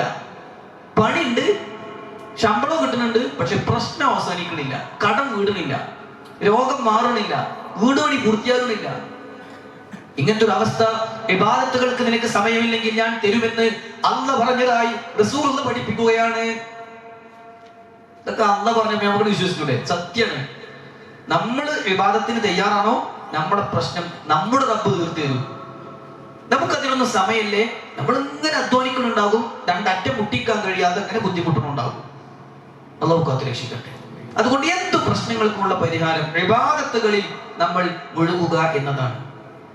നമ്മളെ സംബന്ധിച്ചിടത്തോളം എപ്പോഴാണ് അവസരം കിട്ടുക എന്നൊന്നും പറയാൻ പറ്റില്ല. ഇന്നിപ്പോ നമ്മൾ ഈ ഇരിക്കണ ഇരുത്തം നാളെ ഇതേപോലെ ഒരു അവസരം ഉണ്ടെങ്കിലും നമുക്ക് ഇരിക്കാൻ പറ്റുമെന്നൊന്നും അറിയില്ല. അപ്പോഴേക്കും നമ്മുടെ ആരോഗ്യാവസ്ഥ എന്തായിരിക്കും എന്ന് പറയാൻ പറ്റുമോ? നിമിഷങ്ങളെ കൊണ്ട് മനുഷ്യന്റെ ആരോഗ്യാവസ്ഥ മാറിക്കൊണ്ടിരിക്കുന്ന ഒരു കാലഘട്ടത്തിലാണ് നമ്മളുള്ളത്, അല്ലേ? നമ്മളോട് ഇങ്ങനെ സംസാരിച്ചുകൊണ്ടിരിക്കുന്നതിനിടയിൽ അവന്റെ സംസാരത്തിന്റെ രീതി ഇങ്ങനെ മാറുക. മരപ്പണിക്കാരൻ മരത്തിൽ ചോക്ക് കൊണ്ട് ഇങ്ങനെ വരടുന്ന ആള് ചോക്ക് കയ്യിൽ നിന്ന് ഇങ്ങനെ വീണപ്പോഴാണ് ഒപ്പുള്ള ആള് സ്ട്രോക്ക് ആണെന്ന് അറിഞ്ഞത്. ഇത്രേ ഉള്ളൂ മനുഷ്യന്റെ അവസ്ഥ. അല്ലാഹു അത്തരക്കാർക്കൊക്കെ ആശ്വാസം പ്രദാനം ചെയ്യട്ടെ. സുഹൃത്തുക്കളെ, മഹാന്മാരായ പണ്ഡിതന്മാർ പറഞ്ഞ ഹസനുൽ ബസരി റഹ്മത്തുള്ളാഹി പറഞ്ഞൊരു വാചകമുണ്ട്, അദ്ദുനിയ സലാസത്തു അയ്യാം. ദുനിയാവ് എന്ന് പറഞ്ഞ വെറും 3 ദിവസമേ ഉള്ളൂ, ഇന്നലെ, ഇന്ന്, നാളെ. എന്നിട്ട് അദ്ദേഹം പറയുകയാണ്, അൽ അംസ്, ഇന്നലെ എന്നത് ഇഷ്നാഹു വലൻ യഊദ്, അത് തീർന്നു പോയി, ഇനി കിട്ടൂല. സുഹൃത്തുക്കളെ, മാർച്ച് 1 ഒരു ദിക്ർ ചൊല്ലാൻ കഴിയോ? 2025 മാർച്ച് 1 ഒരു സുബ്ഹാനല്ലാഹ് കൂടി പറയണമെന്ന് ഇനി ആഗ്രഹിച്ചിട്ട് കാര്യമുണ്ടോ? അത് ഇന്നലെയായിരുന്നു, തീർന്നുപോയി, കിട്ടൂല. ഇനി അദ്ദേഹം പറയുകയാണ്, രണ്ടാമത്തെ ദിവസം ഇന്നാണ്, നമ്മൾ ജീവിച്ചുകൊണ്ടിരിക്കുന്നു, വലയതു, ഇന്ന് കുറെ സമയം ഉണ്ടാവുകയില്ല. ഇനിയിപ്പോ അധിക സമയമുണ്ടോ? ഒരു 6 മണിക്കൂർ കൂടി കഴിഞ്ഞാൽ ഇന്നത്തെ ദിവസവും കഴിഞ്ഞു, കൂടുതൽ സമയം നമുക്ക് കിട്ടൂല. ഇനി നോക്കൂ നിങ്ങൾ, തുടർന്ന് അദ്ദേഹം പറയുകയാണ്, മൂന്നാമത്തെ ദിവസം നാളെയാണ്, നാളെ നമ്മൾ ഉണ്ടാകുമോ പറയാനും സാധ്യമല്ല. ഇപ്പൊ നമുക്ക് ആകെയുള്ളത് എന്തുള്ളൂ, ഇപ്പൊ ഈ ചെയ്യരുത് ചെയ്യാം. ഇന്നലെ ഒരു ലാ ഇലാഹ ഇല്ലല്ലാഹ് ഞാൻ അധികം പറയാൻ കിട്ടൂല, നാളത്തേക്ക് നമ്മൾ പ്രവേശിക്കുന്ന ഉറപ്പില്ല. ഈ ജീവിച്ചുകൊണ്ടിരിക്കുന്ന സമയം മാക്സിമം നന്മ കൊണ്ട് മുതലാക്കുക. അല്ലാഹു നമുക്ക് തൗഫീഖ് ചെയ്യട്ടെ. ഈ റമദാനിൽ എങ്ങനെ നമ്മൾ ഉപയോഗപ്പെടുത്തണം എന്നതിന് ഇൻഷാ അല്ലാഹ് ചില കാര്യങ്ങൾ ഞാൻ എണ്ണി വേഗത്തിൽ പറയാൻ ആഗ്രഹിക്കുകയാണ്. അതിൽ ഒന്നാമത്തെ കാര്യം, നമ്മുടെ ഫർളുകളിൽ ഒരു വീഴ്ചയും വരുത്തരുത് എന്നതാണ്. ഫർളായി നമ്മൾ ചെയ്യേണ്ട കുറെ കാര്യങ്ങളുണ്ട്. നമ്മുടെ നോമ്പ്, അല്ലെ, റമദാനിൽ ഫർളായ കാര്യമാണ് നോമ്പ്. അതുപോലെ തന്നെ നമ്മുടെ 5 നേരത്തെ നമസ്കാരം. ഇങ്ങനെ നിർബന്ധമായും നമ്മൾ ചെയ്യേണ്ട കാര്യങ്ങളിൽ ഒരു വീഴ്ചയും വരുത്താതിരിക്കുക എന്നതാണ് ഒന്നാമതായി പണ്ഡിതന്മാർ വിശദീകരിച്ച അൽ മുഹാഫളത്തു അലൽ ഫറാഇദ്. അൽ മുഹാഫളത്തു അലൽ ഫറാഇദ്, നിർബന്ധമായും ചെയ്യേണ്ട കാര്യങ്ങളിൽ ഒരു കുറവും വരുത്തരുത്. നമ്മൾ നല്ലോണം പ്ലാൻ ചെയ്യണം. നമ്മൾ എവിടേക്ക് പോകുകയാണെങ്കിലും, എനിക്ക് ഇവിടെ ഇന്ന് ക്ലാസ് 5 മണിക്കാണ് പറഞ്ഞത്. അപ്പൊ 5 മണിക്ക് കണക്കാക്കി പോന്നാൽ എന്റെ അസർ എവിടെയെങ്കിലും ആവും. അപ്പൊ ഞാൻ അസറിന് മുമ്പ് തന്നെ ഇവിടെ എത്താൻ കണ്ടു പുറപ്പെടണം. നമ്മൾ മനസ്സിലുണ്ടോ? നമ്മൾ എവിടേക്ക് പോകുകയാണെങ്കിലും, ഇനി വേണ്ട, നമ്മൾ പോകുന്നതിനിടയിൽ എവിടെയൊക്കെ പള്ളി ഉണ്ട് നമുക്ക് നോക്കി വെക്കാൻ പറ്റും. അല്ലെങ്കിൽ ചിലപ്പോ നമ്മുടെ നാട്ടിലെ പള്ളിയിൽ 15 മിനിറ്റ് ആയിരിക്കും, ബാങ്ക് വിളിച്ച് 15 മിനിറ്റ് എഴുതാം. അപ്പൊ നമുക്ക് ജമാഅത്ത് കിട്ടൂല എന്ന് തോന്നുകയാണെങ്കിൽ 20 മിനിറ്റ് കഴിഞ്ഞിട്ട് തുടങ്ങുന്ന പള്ളി അപ്പുറത്തുണ്ടാവും, അവിടെ പോകണം. നമ്മുടെ ജമാഅത്ത് ഈ റമദാനിൽ പ്രത്യേകിച്ച് നമുക്ക് നഷ്ടപ്പെടരുത്. അല്ലാഹു അതിന് തൗഫീഖ് പ്രദാനം ചെയ്യട്ടെ. നല്ലൊരു പ്ലാനിങ്ങോട് കൂടി ഈ നിർബന്ധമായും ചെയ്യേണ്ട ഇബാദത്തിൽ, നിസ്കാരത്തിൽ അതെനിക്ക് വീഴ്ചകൾ വരാതെ ഞാൻ എൻ്റെ 5 നേരത്തെ നമസ്കാരവും പള്ളിയിൽ പോയി തന്നെ ജമാഅത്തായി തന്നെ നിർവഹിക്കും എന്നൊരു ചിന്ത നമുക്കുണ്ടാകണം. അത് ശ്രദ്ധിക്കേണ്ട ഒരു കാര്യം എന്ന് വെച്ചാൽ, നമ്മൾ ഒന്ന് നീട്ടിയാൽ പടച്ചോ നമ്മളെ വല്ലാതെ നീട്ടും. റസൂലുള്ളാഹി സ്വല്ലല്ലാഹു അലൈഹി വസല്ലം പറയാണ്, ലാ യസാലു നാസു യതഅഖറൂന ഹത്താ യുഅഖിറഹുമുല്ലാഹ്. ജനങ്ങൾ ഇങ്ങനെ നീട്ടി വെക്കും, അല്ലാഹു അവരെ വല്ലാതെ പിന്നിലാക്കും. ഈ ഹദീസ് വിശദീകരിക്കുമ്പോൾ പണ്ഡിതന്മാർ പറഞ്ഞു, ഇത് ഭൗതിക വിഷയത്തിലും പാരത്രിക വിഷയത്തിലും ഒരുപോലെ ബാധകമാണ്. അതായത് ഒരു അധ്യാപകന്റെ കാര്യം പറയാം. അധ്യാപകരുടെ പരീക്ഷ കഴിഞ്ഞു, സ്കൂളിലെ പരീക്ഷ കഴിഞ്ഞിട്ട് പേപ്പർ കിട്ടി. 10 ദിവസം കഴിഞ്ഞിട്ട് പേപ്പർ നോക്കിയാൽ മതി, പക്ഷെ ഇന്നും നാളെ എനിക്ക് ഫുൾ ടൈം ഫ്രീ ആണ്. പക്ഷെ ഞാൻ വിചാരിച്ചു എന്തായാലും 10 ദിവസം ഉണ്ടല്ലോ എന്ന് വിചാരിച്ച് മറ്റന്നാൾ നോക്കാന്ന്. ഇന്നും നാളെ ഞാൻ നോക്കുന്നില്ല, മറ്റന്നാളെ നോക്കുന്നുള്ളൂ എന്ന് വിചാരിച്ചാൽ 2-3 ദിവസം കഴിഞ്ഞിട്ട് നോക്കാനുള്ള തൗഫീഖ് അല്ലാഹു തരുള്ളൂ. നമ്മളൊന്ന് നീട്ടിയാൽ പടച്ചോൻ നമ്മളെ വല്ലാതെ പിന്നിലാക്കും. ഇത് നമ്മുടെ ജമാഅത്തിന്റെ വിഷയത്തിലുണ്ടാകും. ബാങ്ക് കൊടുത്തിട്ടല്ലേ ഉള്ളൂ, ഇഖാമത്ത് ഇപ്പോൾ വിളിച്ചിട്ടല്ലേ ഉള്ളൂ എന്ന് നമ്മളിങ്ങനെ പിന്നെ പള്ളിയിലെത്തുമ്പോഴേക്ക് 2 റക്അത്ത് കഴിഞ്ഞിട്ടുണ്ടാവും. അതുകൊണ്ട് ബാങ്ക് കൊടുത്താൽ വേഗത്തിൽ വീട്ടിൽ നിന്ന് സുന്നത്ത് നമസ്കരിച്ച് നമ്മളിവിടെ പോരുക എന്നുള്ളതിൽ നമ്മളൊരു താല്പര്യം കാണിക്കണം. കുറച്ച് കഴിയട്ടെ, പെട്ടെന്ന് കൂർത്തണ് പോകാലോ. ചിലപ്പോ പോകാൻ സമയത്തായിരിക്കും നമ്മുടെ ചെരുപ്പ് മുന്നിൽ കാണൂല, വീടിന്റെ അപ്പുറത്തായിരിക്കും. ആ ചെരുപ്പ് എടുത്തു വരുമ്പോഴാണ് ഏതോ കുട്ടികൾ എടുത്തിട്ട് ആകെ ചെളി കയറ്റിട്ട് പിന്നെ അതൊന്ന് കഴുകാൻ നിന്ന് അങ്ങനെ എന്ത് ചെയ്യും, ഉറക്കാത്തണം പോകും. ഒരു നേരത്തെ തന്നെ ഒന്ന് എത്താനുള്ളൊരു താല്പര്യത്തോടെ പ്ലാൻ ചെയ്തിട്ട് നമ്മുടെ ഇബാദത്തുകളിൽ നമ്മൾ വീഴ്ച വരുത്തരുത് എന്നാണ് ഒന്നാമതായി സൂചിപ്പിക്കാനുള്ളത്. രണ്ടാമത്തെ കാര്യം, അത്തഖറുബു ഇലല്ലാഹി ബിന്നവാഫിലി ദൂനൽ ഫറാഇദ്. ഫർളുകൾക്ക് പുറമേയുള്ള സുന്നത്തായ കാര്യങ്ങളെ കൊണ്ട് കൂടുതൽ അല്ലാഹുവിലേക്ക് അടുക്കണം എന്ന് പറഞ്ഞാൽ, ഈ റമദാനിലും അല്ലാത്തപ്പോഴൊക്കെ വേണ്ടതാണെങ്കിലും റമദാനിൽ പ്രത്യേകിച്ചും നമ്മൾ ഫർളിൽ മാത്രം ഒതുങ്ങാതെ സുന്നത്തായ നമസ്കാരങ്ങളെ കൊണ്ട് ഫർളായ നമസ്കാരങ്ങൾക്ക് നമ്മൾ ശക്തി പകരണം. പ്രത്യേകിച്ച് റവാത്തിബ് സുന്നത്തുകൾ, ളുഹാ നമസ്കാരം, അതുപോലെ തന്നെ രാത്രി നമസ്കാരം. ഏതായിരുന്നാലും തറാവീഹായിട്ട് നമുക്ക് കിട്ടും, ഞാൻ ഇൻഷാ അല്ലാഹ് പറയുന്നുണ്ട്. ഞാൻ പറഞ്ഞു വരുന്നത്, സുന്നത്തായ നമസ്കാരങ്ങൾ ധാരാളമായി നമ്മൾ ചെയ്യേണ്ട ഒരു മാസമാണ്. റസൂലുള്ളാഹി സ്വല്ലല്ലാഹു അലൈഹി വസല്ലം പറഞ്ഞത്, ഫർളിന് മുമ്പും ശേഷവുമായി ചെയ്യേണ്ട 12 റക്അത്ത് റവാത്തിബ് സുന്നത്ത് നിർവഹിക്കുന്നവര് സ്വർഗത്തിൽ ഒരു ഭവനുണ്ട് എന്നാണ്, അല്ലെ? ഏതാണ് ആ 12 റക്അത്ത്? റസൂൽ സ്വല്ലല്ലാഹു അലൈഹി വസല്ലം പഠിപ്പിച്ചു, സുബ്ഹിന് മുമ്പുള്ള 2, ളുഹ്റിന് മുമ്പുള്ള 4, ശേഷമുള്ള 2, മഗ്രിബിന് ശേഷമുള്ള 2, ഇശാഇന് ശേഷമുള്ള 2. ഇതാണ് പ്രധാനമായും റവാത്തിബ് സുന്നത്തുകളായി എണ്ണപ്പെട്ടിട്ടുള്ള 12 റക്അത്ത്. എന്നാൽ ഇതിലും ഒതുങ്ങരുത് നമ്മൾ. സുഹൃത്തുക്കളെ, ദുഹാ നമസ്കാരം റസൂലുള്ളാഹി സ്വല്ലല്ലാഹു അലൈഹി വസല്ലമയെ കുറിച്ച് പറഞ്ഞത് എന്താ? സ്വലാത്തുൽ അവ്വാബീൻ, അല്ലാഹുവിലേക്ക് കൂടുതൽ അടുക്കാൻ ആഗ്രഹിക്കുന്നവരുടെ നമസ്കാരമാണ്. അവ്വാബ് എന്നാ പറഞ്ഞത്. അവ്വാബ് എന്ന് പറഞ്ഞാൽ അല്ലാഹുവിലേക്ക് നല്ലോണം അടുക്കണം, എന്റെ ജീവിതം ഒന്ന് ശുദ്ധാകണം, ഞാൻ ചെയ്തു പോയ തെറ്റൊക്കെ എനിക്ക് പുറത്തു കിട്ടണം എന്ന ആഗ്രഹത്തോടെ റബ്ബിലേക്ക് കൂടുതൽ മടങ്ങുന്നവർക്ക് പറയുന്ന പേരാണ് അവ്വാബ്. വിശുദ്ധ ഖുർആനിൽ 3 പ്രവാചകന്മാരെ കുറിച്ച് അവ്വാബ് എന്ന് പ്രയോഗിച്ചിട്ടുണ്ട്. ദാവൂദ് അലൈഹിസ്സലാം, സുലൈമാൻ അലൈഹിസ്സലാം, അയ്യൂബ് നബി അലൈഹിസ്സലാം, അവരെ കുറിച്ച് അല്ലാഹു പറഞ്ഞതാണ് അവ്വാബ്. എന്നാൽ സ്വലാത്തുൽ അവ്വാബീൻ, അല്ലാഹുവിലേക്ക് കൂടുതൽ അടുക്കാൻ ശ്രമിക്കുന്നവരുടെ നമസ്കാരമുണ്ടല്ലോ, അത് സ്വലാത്തുൽ ദുഹാ, ദുഹാ നമസ്കാരമാണ്. ഒരു 2 റക്അത്തോ 4 റക്അത്തോ 6 8 ഒക്കെ നിസ്കരിക്കുക. സൂര്യൻ ഉദിച്ച് ഒരു 15 മിനിറ്റ് ഒക്കെ കഴിഞ്ഞ് ളുഹ്ർ ആകുന്നതിന് മുമ്പ് ഒരു 15 മിനിറ്റ് മുമ്പ് വരെയുള്ള സമയത്തിനിടയിൽ എപ്പോ വേണമെങ്കിലും നിസ്കരിക്കാം. അതാണ് സ്വലാത്തുൽ ദുഹാ. റസൂലുള്ളാഹി സ്വല്ലല്ലാഹു അലൈഹി വസല്ലമ പറഞ്ഞത്, ഒരു അടിമ നേരം പുലർന്നാൽ അവന്റെ ശരീരത്തിൽ എത്ര ജോയിന്റുകൾ ഉണ്ടോ അത്രയും ജോയിന്റുകൾക്ക് അവന് ദാനധർമ്മം ബാധ്യതയുണ്ട്. ആ എല്ലാ ദാനധർമ്മങ്ങൾക്കും പകരമാകുന്ന 2 റക്അത്താണ് ദുഹാ നമസ്കാരം. അതുകൊണ്ട് നമ്മൾ ആരെങ്കിലും അങ്ങനെ ശീലിച്ചിട്ടില്ലെങ്കിൽ നമ്മൾ ഇന്നലെ പ്രതിജ്ഞാക്കുക, ഇന്നത്തെ ദുഹ കഴിഞ്ഞു പോയി അല്ലേ, ഇൻഷാ അല്ലാഹ് നാളെ മുതൽ ദുഹാ നമസ്കാരം ഒരു 2 റക്അത്ത്. അത് തന്നെ റസൂൽ സ്വല്ലല്ലാഹു അലൈഹി വസല്ലം പറഞ്ഞു, ആരെങ്കിലും സുബ്ഹ് നമസ്കാരം ജമാഅത്തായി നിർവഹിക്കുകയും അവിടെ തന്നെ ഇരിക്കുകയും ദിക്റുകളിൽ മുഴുകുകയും സൂര്യൻ ഉദിച്ചു കഴിഞ്ഞു എന്ന് ഉറപ്പാവുകയും എന്നിട്ട് 2 റക്അത്ത് നമസ്കരിക്കുകയും ചെയ്താൽ ആ സ്വലാത്തുൽ ദുഹയുടെ ഒരു പേര് മാറും. എന്താ? സ്വലാത്തുൽ ഇശ്റാഖ് എന്നോ സ്വലാത്തുൽ ശുറൂഖ് എന്നൊക്കെ പറയാം. അപ്പോൾ ഒരു ഹജ്ജും ഉംറയും ചെയ്ത പ്രതിഫലം അവനുണ്ട് എന്നാണ് റസൂലുള്ളാഹി സ്വല്ലല്ലാഹു അലൈഹി വസല്ലം നമുക്ക് പഠിപ്പിച്ചു തന്നിട്ടുള്ളത്. സുഹൃത്തുക്കളെ, അങ്ങനെ ഐച്ഛികമായ കാര്യങ്ങളെ കൊണ്ട് അള്ളാഹുവിലേക്ക് കൂടുതൽ അടുക്കാൻ നമുക്ക് കഴിയണം എന്നാണ് പ്രത്യേകം ഓർമ്മപ്പെടുത്താനുള്ളത്. റസൂലുള്ളാഹി സ്വല്ലല്ലാഹു അലൈഹി വസല്ലം വളരെ പ്രാധാന്യപൂർവ്വം നിർവഹിച്ച ഒരു നമസ്കാരമായിരുന്നു ദുഹാ നമസ്കാരം എന്നാണ് പറഞ്ഞതിന്റെ ചുരുക്കം. ഞാൻ അതൊന്നും കൂടുതൽ വിശദീകരിക്കുന്നില്ല. അപ്പൊ സുന്നത്തായ നിസ്കാരങ്ങൾ കൊണ്ട് ഈ റമദാൻ നമ്മൾ മുതലാക്കണം. ഇനി നോക്കൂ നിങ്ങൾ, 3-ാമത്തെ കാര്യം ഖിറാഅത്തുൽ ഖുർആൻ, ഖുർആൻ പാരായണം. വിശുദ്ധ ഖുർആനിന്റെ 12-ാം അധ്യായം സൂറത്ത് യൂസുഫിന്റെ 2-ാമത്തെ വചനത്തിൽ അല്ലാഹു പറഞ്ഞു, ഇന്നാ അൻസൽനാഹു ഖുർആനൻ അറബിയ്യൻ ലഅല്ലകും തഅഖിലൂൻ. ഈ ഖുർആൻ നിങ്ങൾക്ക് വേഗത്തിൽ മനസ്സിലാക്കാൻ അറബി ഭാഷയിൽ നാം അവതരിപ്പിച്ചിരിക്കുന്നു.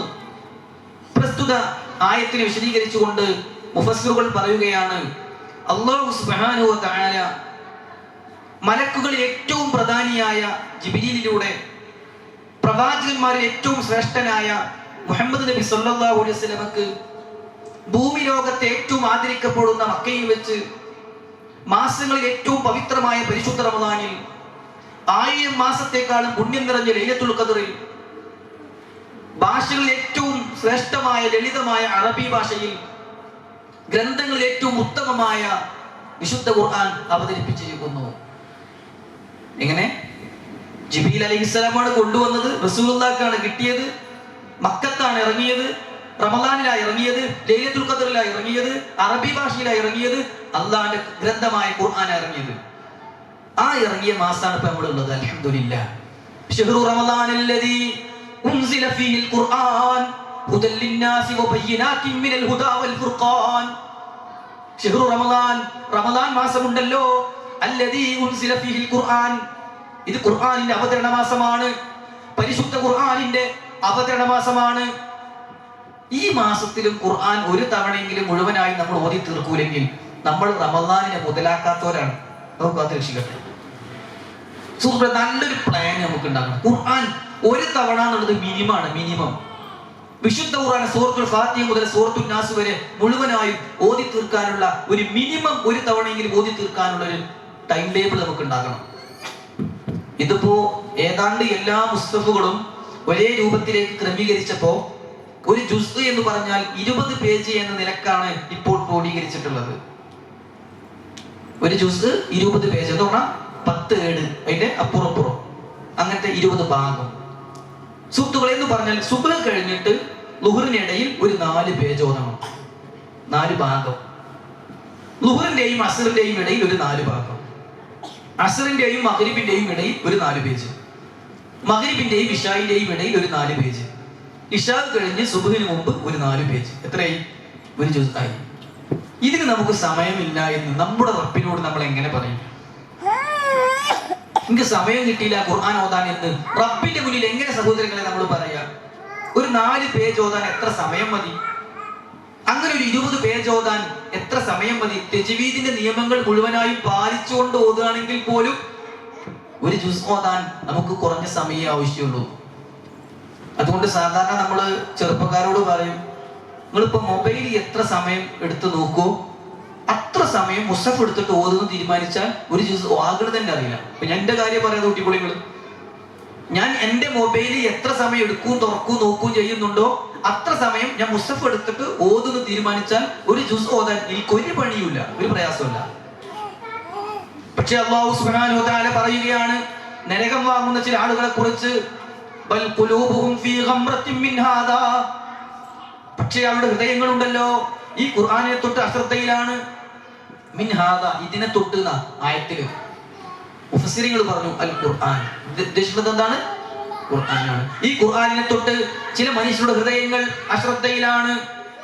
ലഹും അഅമാലും മിൻ ദൂനി ദാലിക്, അവർക്ക് അതല്ലാത്ത പല പണികളുമുണ്ട്. ഹും ലഹാ ആമിലൂൻ, അതൊക്കെ അവർ ചെയ്യുന്നുമുണ്ട്. ഒരു ഖുർആൻ പഠിക്കുന്നില്ല, വേറെ പലതിലും അവർക്ക് സമയമുണ്ട്. കല്യാണ വീട്ടിൽ എത്തുന്നുണ്ട്, കുടിരിക്കലിന് പോകുന്നുണ്ട്, ആശുപത്രിയിൽ എത്തുന്നുണ്ട്, കളിക്കാൻ പോകുന്നുണ്ട്, ജോലി സ്ഥലത്ത് എത്തുന്നുണ്ട്, ഓഫീസ് തുറക്കുന്നുണ്ട്, കട തുറക്കുന്നുണ്ട്. പക്ഷേ ലഹും അഅമാലും മിൻ ദൂനി ദാലിക്, അവർക്ക് അതല്ലാത്ത ചില പണികളാണ്. ഹും ലഹാ ആമിലൂൻ, അതൊക്കെ അവർ ചെയ്യുന്നുമുണ്ട്. ഖുർആൻ പഠിക്കാൻ സമയമില്ല, ഖുർആൻ പാരായണം ചെയ്യാൻ സമയമില്ല. ഈ ഒരു അവസ്ഥ നമ്മളെ കുറിച്ചാകാൻ പാടില്ല. നമ്മളെ കുറിച്ചായി കഴിഞ്ഞാൽ നമ്മുടെ നേതാവ്, നമ്മെ ഏറെ സ്നേഹിക്കുന്ന കാരുണ്യത്തിന്റെ പ്രവാചകൻ മുത്ത് മുഹമ്മദ് മുസ്തഫ സല്ലല്ലാഹു അലൈഹി വസല്ലം നമുക്കെതിരെ സാക്ഷി പറയും, യാ റബ്ബി ഇന്ന ഖൗമി ഇത്തഖദു ഹാദൽ ഖുർആന മഹ്ജൂറാ, എന്റെ രക്ഷിതാവേ എന്റെ ഉമ്മത്ത് ഖുർആനിനെ അവഗണിച്ചു. അല്ലാഹുവേ, ഖുർആൻ പഠിച്ചില്ല, അവർ പാരായണം ചെയ്തില്ല, ഖുർആൻ പാരായണം കേൾക്കാൻ അവർക്ക് ഇഷ്ടമായില്ല, ഖുർആൻ മനഃപ്പാഠമാക്കാനുള്ള ശ്രമം ഉണ്ടായില്ല. ഇത്തഖദു ഹാദൽ ഖുർആന മഹ്ജൂറാ, ഖുർആനിനെ അവർ അവഗണിച്ചു റബ്ബേ എന്ന് പറയുന്നവരിൽ മുഅ്മിനീങ്ങളെ ഞാനും നിങ്ങളും ഉണ്ടാകാൻ പാടില്ല. അതുകൊണ്ട് എനിക്ക് വളരെ ഗൗരവത്തിൽ ഓർമ്മപ്പെടുത്താനുള്ളത്, ഖുർആനിന്റെ അവതരണ മാസമായ ഈ പരിശുദ്ധ റമദാനിൽ ഖുർആനുമായി നമുക്ക് നല്ല ബന്ധം വേണം, നല്ല ബന്ധം. ഇപ്പൊ നമ്മൾ നടന്നു പോകുമ്പോ വഴുതുന്ന ഒരു സ്ഥലത്ത് ചെളിയും അതുപോലെ പെട്ടെന്ന് തെന്നി വീഴാൻ സാധ്യതയുള്ള ചെരിഞ്ഞൊരു സ്ഥലമൊക്കെ ആണെങ്കിൽ മുകളിൽ എന്തെങ്കിലും പിടിക്കാനുണ്ടെങ്കിൽ നമ്മൾ അതിൽ പിടിച്ചിട്ടല്ലേ നടക്കുള്ളൂ. നമ്മൾ കോഴി കയറി പോകുമ്പോൾ അല്പം പ്രയാസമുള്ള ഒരു സ്ഥലമാണെങ്കിൽ സൈഡിലുള്ള അഴിയിൽ ഇങ്ങനെ പിടിച്ചിട്ടല്ലേ നമ്മൾ നടക്കുക, വീഴാതിരിക്കാൻ. ഇതുപോലെ ധാരാളം ഹറാമുകളുള്ള, തിന്മകളുള്ള, വൃത്തികേടുകളുള്ള ഈ ദുനിയാവിൽ അതിലേക്കൊന്നും നമ്മൾ വഴുതി പോകാതിരിക്കാൻ, മുഖം കുത്തി വീഴാതിരിക്കാൻ അള്ളാഹു ആകാശത്ത് നിന്ന് ഭൂമിയിലേക്ക് നീട്ടിത്തന്ന കയറാണ് ഖുർആൻ. റസൂലുള്ള പറയാണ്, കിതാബുല്ലാഹ്, അള്ളാഹുവിന്റെ ഗ്രന്ഥമായ ഖുർആൻ ഉണ്ടല്ലോ, ഹബ്ലും മംദൂദും മിനസ് സമാഇ ഇലൽ അർള്, ആകാശത്ത് നിന്ന് ഭൂമിയിലേക്ക് നീട്ടിയിട്ട കയറാണ്. ഫംസിക്കൂ, ഇതിൽ മുറുകെ പിടിച്ചോളൂ, ഖുർആൻ മുറുകെ പിടിച്ചോളൂ, ഖുർആൻ പാരായണം ചെയ്തോളൂ എന്ന് റസൂലുള്ളാഹി സ്വല്ലല്ലാഹു അലൈഹി വസല്ലം നമുക്ക് പഠിപ്പിച്ചു തരികയാണ്. ഒരിക്കൽ സ്വഹാബികൾ ഇങ്ങനെ ഖുർആൻ ഓതുന്നത് കണ്ടപ്പോ പ്രവാചകൻ അങ്ങോട്ട് കയറി ചെന്നു. എന്നിട്ട് ചോദിച്ചു, അല്ലാഹു അല്ലാതെ ആരാധനക്ക് അർഹനില്ല എന്ന് നിങ്ങൾക്ക് വിശ്വാസമുണ്ടോ? ഹദീസിന്റെ ഷറഹിൽ കാണാം, സ്വഹാബികൾക്ക് ആകെ പേടിയായി. പ്രവാചകന്റെ കൂടെ ലാ ഇലാഹ ഇല്ലല്ലാഹ്ക്ക് വേണ്ടി യുദ്ധത്തിന് ഇറങ്ങിയ സ്വഹാബികളോട് റസൂലുള്ളാഹി ചോദിക്കാണ്, അല്ല അല്ലാതെ ആരാധനക്ക് അർഹനില്ല എന്ന് നിങ്ങൾക്ക് വിശ്വാസമുണ്ടോ? ഉണ്ടല്ലോ പ്രവാചകരെ. രണ്ടാമതായി റസൂലുള്ളാഹി ചോദിച്ചു, ഞാൻ അല്ലാഹുവിന്റെ റസൂലാണെന്ന് നിങ്ങൾക്ക് വിശ്വാസമുണ്ടോ? ഉണ്ടല്ലോ പ്രവാചകരെ. പ്രവാചകൻ പറഞ്ഞു, ഫഅബ്ശിറൂ, നിങ്ങൾ സന്തോഷിച്ചോളി. അങ്ങനെ അത് പറയാൻ ഒരു കാരണമുണ്ട്. എന്താണെന്നറിയോ? റസൂലുള്ളാഹി പറയാണ്, ഫഇന്ന ഹാദൽ ഖുർആൻ, നിങ്ങൾ ഈ ഓതിക്കൊണ്ടിരിക്കുന്ന ഖുർആനില്ലേ, തുറഫഹു ബിയദില്ലാ വതുറഫഹു ബിഅയ്ദീകും, ഈ ഖുർആനിന്റെ ഒരറ്റം നിങ്ങളുടെ കൈകളിലും മറ്റേ അറ്റം അല്ലാഹുവിന്റെ കയ്യിലുമാണ്. ഖുർആന്റെ ഒരു ഭാഗത്ത് നിങ്ങളാണ്, മറുഭാഗത്ത് അല്ലാഹയാണ്. ആ ഹദീസിന്റെ ശർഹ് ചെയ്യുമ്പോൾ പണ്ഡിതന്മാർ പറഞ്ഞു, ഖുർആന്റെ ഒരറ്റത്ത് നമ്മളും മറ്റേ അറ്റത്ത് അല്ലാഹു ആണെന്ന് പറഞ്ഞാൽ ഖുർആനിൽ നിന്ന് ഒരു പേജ് ഓതിയവനേക്കാളും അല്ലാഹുവിലേക്ക് അടുത്തവനാണ് 2 പേജ് ഓതിയവൻ. ഇന്ന് നമ്മുടെ കൂട്ടത്തില് ഒരു ജുസ് മുഴുവനാക്കിയ ഒരാളെക്കാളും മുന്നിലാണ് 2 ജുസ് ഓതി തീർത്ത ആള്. കാരണം ഒരറ്റത്ത് നമ്മളും മറ്റേ അറ്റത്ത് അല്ലാഹുവുമാണ്. ആ ഖുർആനെ നമ്മൾ ഒരിക്കലും മാറ്റിവെക്കുന്ന അവസ്ഥ ഉണ്ടാകരുത് എന്നാണ് മൂന്നാമതായി എനിക്ക് ഓർമ്മപ്പെടുത്താനുള്ളത്. സുഹൃത്തുക്കളെ, 4ാമത്തെ കാര്യം ദവാമു ദിക്രില്ലാഹി അസ്സ വജൽ ബിൽ ഖൽബി വൽ ലിസാൻ. നാവ് കൊണ്ടും ചുണ്ടുകൊണ്ടും മനസ്സുകൊണ്ടും അല്ലാഹുവിനെ കുറിച്ചുള്ള ഓർമ്മ നിലനിർത്തുക, ദിക്റുകൾ ചൊല്ലുക നടത്തുക. എന്തെല്ലാം ദിക്റാണ് റസൂലുള്ളാഹി പഠിപ്പിച്ചു തന്നത്. ഞാൻ പറയുന്നത്, നമുക്ക് മനഃപ്പാടമുള്ള ദിക്റുകൾ മാത്രം നമ്മളൊന്ന് ചൊല്ലാൻ തുടങ്ങിയാൽ തന്നെ നമുക്ക് എത്ര ചൊല്ലാണ്ട്. പുതിയതൊന്നും പഠിക്കണില്ല എന്ന് വിചാരിക്കുക, എത്രയോ പഠിക്കാണ്ട് ദിക്റ്. പക്ഷെ ഒന്നും വേണ്ട, നമുക്കിപ്പോ അറിയുന്ന ദിക്റുകൾ തന്നെ ജീവിതത്തിൽ ഒന്ന് പ്രാവർത്തികമാക്കിയാൽ കിട്ടുന്ന റാഹത്ത് എത്രയാണ്. എന്ത് പ്രശ്നത്തിനും നമുക്ക് സമാധാനം മനസ്സിൽ തരുന്ന ആയുധമല്ലേ ദിക്റുല്ലാഹ്. ഖുർആൻ തന്നെ പറഞ്ഞത് എന്താ? അലാ ബിദിക്രില്ലാഹി തത്മഇന്നുൽ ഖുലൂബ്. അറിയുക ജനങ്ങളെ, അല്ലാഹുവിനെ ഓർക്കുന്നതിലൂടെ, ദിക്ർ ചൊല്ലുന്നതിലൂടെയാണ് നിങ്ങൾക്ക് സമാധാനം ഉണ്ടാവുക. എത്ര ദിക്റുകളാണ് റസൂലുള്ളാഹി പഠിപ്പിച്ചു തന്നത്. അഫ്ളലു ദിക്രി ലാ ഇലാഹ ഇല്ലല്ലാഹ്, അഫ്ളലു ദുആഇ അൽഹംദുലില്ലാഹ്. ലാ ഇലാഹ ഇല്ലല്ലാഹ് എന്ന ദിക്റുണ്ടല്ലോ, അത് ഏറ്റവും ശ്രേഷ്ഠമായ ദിക്റാണ്. എന്താ ഇതിനൊക്കെ മഹത്വം? ലാ ഇലാഹ ഇല്ലല്ലാഹ് നിന്ന് നമ്മൾ എത്ര വട്ടം ചൊല്ലി സ്വന്തത്തോട് ചോദിക്കുക. റസൂലുള്ളാഹി സ്വല്ലല്ലാഹു അലൈഹി വസല്ലം പറയാണ്, മാലോകരുടെ മുന്നിൽ നിന്ന് ഒരാളെ അങ്ങോട്ട് കൊണ്ടുവരും. എല്ലാവരും അവനെങ്ങനെ ശ്രദ്ധിക്കും. അവന്റെ മുന്നിൽ അവൻ ചെയ്ത തിന്മകളുടെ 99 കെട്ട് ഫയല് അന്ന് വെച്ചു കൊടുക്കും. അവനാകെ പേടിക്കും. നീ ചെയ്തതല്ലാത്ത ഏതെങ്കിലും ഇതിലുണ്ടോ എന്ന് നോക്കാൻ പറയും. അവൻ നോക്കിയിട്ട് പറയും, ഇല്ല പടച്ചോനെ, ഇതൊക്കെ ഞാൻ ചെയ്തത് തന്നെയാണ് സമ്മതിക്കും. എന്നിട്ട് അല്ലാഹു അവന്റെ മുന്നിൽ അവൻ ചൊല്ലിയ ലാ ഇലാഹ ഇല്ലല്ലാഹയുടെ കാർഡ് പുറത്തേക്ക് എടുക്കും, ഒരു സിം കാർഡ്. ഓൻ തന്നെ ചോദിക്കും, പടച്ചോനെ, ഇത്രയും തെറ്റ് ഞാൻ ചെയ്തിട്ട് ഈ ഒരു കാർഡ് കൊണ്ട് എന്ത് ഉപകാരം ഉണ്ടാവാനാ? അല്ലാഹു പറയും, നീ നോക്കി കാണുക.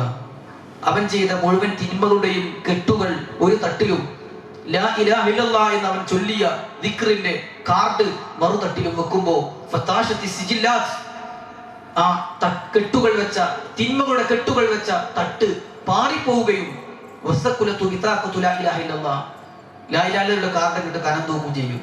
എന്നിട്ട് റസൂലുള്ളാഹി പറയാണ്, ലാ ഇലാഹ ഇല്ലല്ലാഹ് എന്ന് ചൊല്ലിയാൽ കിട്ടുന്ന അത്ര ഭാരം നിങ്ങൾ എന്ത് ചൊല്ലിയാലും കിട്ടൂല. സുഹൃത്തുക്കളെ, ഞാൻ ചോദിക്കുന്നത്, ഇന്ന് ആ ഒരു ഓർമ്മയോടെ പരിശുദ്ധ റമദാനിൽ ഈ കലിമത്തുൽ തൗഹീദ്, ഈ കലിമത്തുൽ ഇഖ്ലാസ്, ഈ അഫ്ളലു ദിക്ർ നമ്മൾ എത്ര തവണ ചൊല്ലിയിട്ടുണ്ടാകും? സ്വന്തത്തോട് ചോദിക്കുക. റസൂലുള്ളാഹി പറയാണ്, അൽഹംദുലില്ലാഹ് തംലഉൽ മീസാൻ. അൽഹംദുലില്ലാഹ് എന്ന വാചകമുണ്ടല്ലോ, അത് മീസാനിൽ എങ്ങനെ നിറക്കും. അൽഹംദുലില്ലാഹ് എന്ന് ചൊല്ലിയ മീസാൻ ഇങ്ങനെ നിറയും. അസ്തഗ്ഫിറുല്ലാഹ് എന്ന വാചകത്തിന്റെ മഹത്വം എത്രയാ. റസൂലുള്ളാഹി പറയുകയാണ്, തൂബാ ലിമൻ വജദ ഫീ സഹീഫത്തിഹി ഇസ്തിഗ്ഫാറൻ കസീറാ. ആരെങ്കിലും അസ്തഗ്ഫിറുല്ലാഹ് എന്ന് ധാരാളം ചൊല്ലുന്നുണ്ടെങ്കിൽ അവർക്ക് എന്റെ പ്രത്യേക ആശംസകൾ. അസ്തഗ്ഫിറുല്ലാഹ് എന്ന് രേഖയിൽ ധാരാളമുള്ളവർക്ക് എന്റെ പ്രത്യേക ആശീർവാദങ്ങൾ. അസ്തഗ്ഫിറുല്ലാഹ് ധാരാളം ചൊല്ലണം. നമ്മൾ ഏറ്റവും കൂടുതൽ എണ്ണം ചൊല്ലേണ്ട ദിക്റാണ് അസ്തഗ്ഫിറുല്ലാഹ്. സുഹൃത്തുക്കളെ, എത്രത്തോളം ചോദിച്ചാൽ, ഇപ്പോ അസ്തഗ്ഫിറുല്ലാഹ് എന്നതിന്റെ കൂടെ ആയത്തിൽ കുർസിയിലെ ഏറ്റവും മഹത്തായ 2 നാമങ്ങളാണ് അൽ ഹയ്യു അൽ ഖയ്യൂം. അതുകൂടി വെച്ച് കൊടുത്താലോ, അസ്തഗ്ഫിറുല്ലാഹ് അല്ലദീ ലാ ഇലാഹ ഇല്ലാ ഹുവൽ ഹയ്യുൽ ഖയ്യൂം വഅതൂബു ഇലൈഹി എന്ന് ചൊല്ലുന്നവന് പടയിൽ നിന്ന് തിരിഞ്ഞോടുക എന്ന തെറ്റ് ചെയ്തവനാണെങ്കിലും അല്ലാഹു പാപം പുറത്തു കൊടുക്കും. ഇതൊക്കെ റസൂൽ സല്ലല്ലാഹു അലൈഹി വസല്ലം പഠിപ്പിച്ചു തന്നതാണ്. ശ്രദ്ധിക്കേണ്ട ഒരു കാര്യം, അസ്തഗ്ഫിറുല്ലാഹ് എന്നെ ചൊല്ലണം. എങ്ങനെ ചൊല്ലണം? അസ്തഗ്ഫിറുല്ലാഹ് എന്ന് ചൊല്ലണം. ഇപ്പൊ ഞാനൊക്കെ ചെറുപ്പത്തിൽ പഠിച്ചത് തെറ്റായിരുന്നു. അതുകൊണ്ട് ഞാൻ ഇപ്പൊ എല്ലാ ക്ലാസ്സിലോട് പറയും, ആരെങ്കിലും തെറ്റി പഠിച്ചിട്ടുണ്ടെങ്കിൽ തിരുത്തട്ടെ. അസ്തഗ്ഫിറുല്ലാഹ് നമ്മൾ ചൊല്ലിയേ. അതിന്റെ അർത്ഥം എന്താ അറിയോ? വേണമെങ്കിൽ ഇച്ച് അല്ലാഹുവോട് പൊറുക്കൽ തെളിയിക്കോ, ഞാൻ ചൊല്ലൂല. അതിന്റെ അർത്ഥം എങ്ങനെ ചൊല്ലണം? ആ എന്ന് ആദ്യം വരണം. അല്ലെങ്കിൽ എത്ര വേറെ എന്ത് എടിയിൽ വന്നാലും വാന്നൊന്ന് വിചാരിക്കാം, അസ്തഗ്ഫിറുല്ലാഹ് അറിയില്ല. പിന്നെ അസ്തഗ്ഫിറുല്ലാഹ്, അസ്തഗ്ഫിർ ആന്ന് പറഞ്ഞിട്ടില്ലെങ്കിൽ അർത്ഥം മാറി. അതുകൊണ്ട് എല്ലാവരും ശ്രദ്ധിക്കുക. എങ്ങനെ പറയണം? അസ്തഗ്ഫിറുല്ലാഹ് അസ്തഗ്ഫിറുല്ലാഹ് അസ്തഗ്ഫിറുല്ലാഹ്. എന്നാലേ ഞാൻ അല്ലാഹുവിനോട് പൊറുക്കലിനെ തേടുന്നു എന്നർത്ഥം. ഇസ്തഗ്ഫിറുല്ലാഹ് അസ്തഗ്ഫിറുല്ലാഹ് അസ്തഗ്ഫിറുല്ലാഹ് എന്ന് പറഞ്ഞാൽ നിങ്ങൾ അല്ലാഹുവിനോട് പൊറുക്കലിനെ തേടിക്കോളി, നിങ്ങൾ അല്ലാഹുവിനോട് പൊറുക്കലിനെ തേടിക്കോളി എന്നാണ് അതിന്റെ അർത്ഥം. അതുകൊണ്ട് ശ്രദ്ധിക്കണം എന്ന് പ്രത്യേകം സൂചിപ്പിക്കുകയാണ്. അസ്തഗ്ഫിറുല്ലാഹ് എന്ന് ചൊല്ലാൻ പറ്റിയ ഏറ്റവും നല്ല സന്ദർഭം ഏതാ? ആർക്കും പറയാം. സുബഹിക്ക് ശേഷം. പിന്നെ കുറെ അഭിപ്രായം ഉണ്ടോ? രാത്രിയില് ഇല്ല, അഭിപ്രായങ്ങൾ കേട്ടെ, പ്രശ്നമല്ല. എല്ലാ ഫർദ് നിസ്കാര ശേഷവും എല്ലാ ഉത്തരവും ശരിയാണ്. ബാങ്കിന്റെയും ഇഖാമത്തിന്റെയും ഇടയിൽ സദാസമയവും യാത്രയില് ഇതെല്ലാം ശരിയാണ്. പക്ഷെ ഏറ്റവും കൂടുതൽ യോജിച്ച സമയം നിങ്ങൾ ഈ പറഞ്ഞതൊന്നുമല്ല, തെറ്റിയും കൂടുമല്ല. ഖുർആനിലെ ആയത്തിലുള്ളതാണ്. അത്താഴം കഴിക്കുമ്പോൾ, അത്താഴത്തിൽ ഏൽക്കുന്ന സമയത്ത്, ആ സമയത്ത് മാത്രം അസ്തഗ്ഫിറുല്ലാഹ് ചൊല്ലുന്ന ഒരു കുറവാ. ഖുർആൻ പറയാ 51-ാം അധ്യായം സൂറത്തുൽ ദാരിയാത്തിലെ 18 അല്ലാഹ് പറഞ്ഞു, സ്വർഗ്ഗം വാങ്ങുന്ന ആളുകളെ കുറിച്ച് പറഞ്ഞ കൂട്ടത്തിൽ ഒരു ഗുണം പറയുകയാണ്, വബിൽ അസ്ഹാരി ഹും യസ്തഗ്ഫിറൂൻ. അവർ അത്താഴത്തിൽ നിൽക്കുന്ന നേരത്ത് അസ്തഗ്ഫിറുല്ലാഹ് എന്ന് ചൊല്ലുമായിരുന്നു.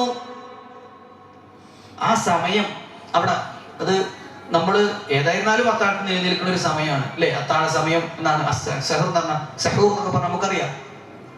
തഹജ്ജുദിന്റെ സമയം, രാത്രിയുടെ 1/3 ബാക്കിയാകുന്ന സമയം, സുബ്ഹിന് തൊട്ട് മുമ്പുള്ള സമയം.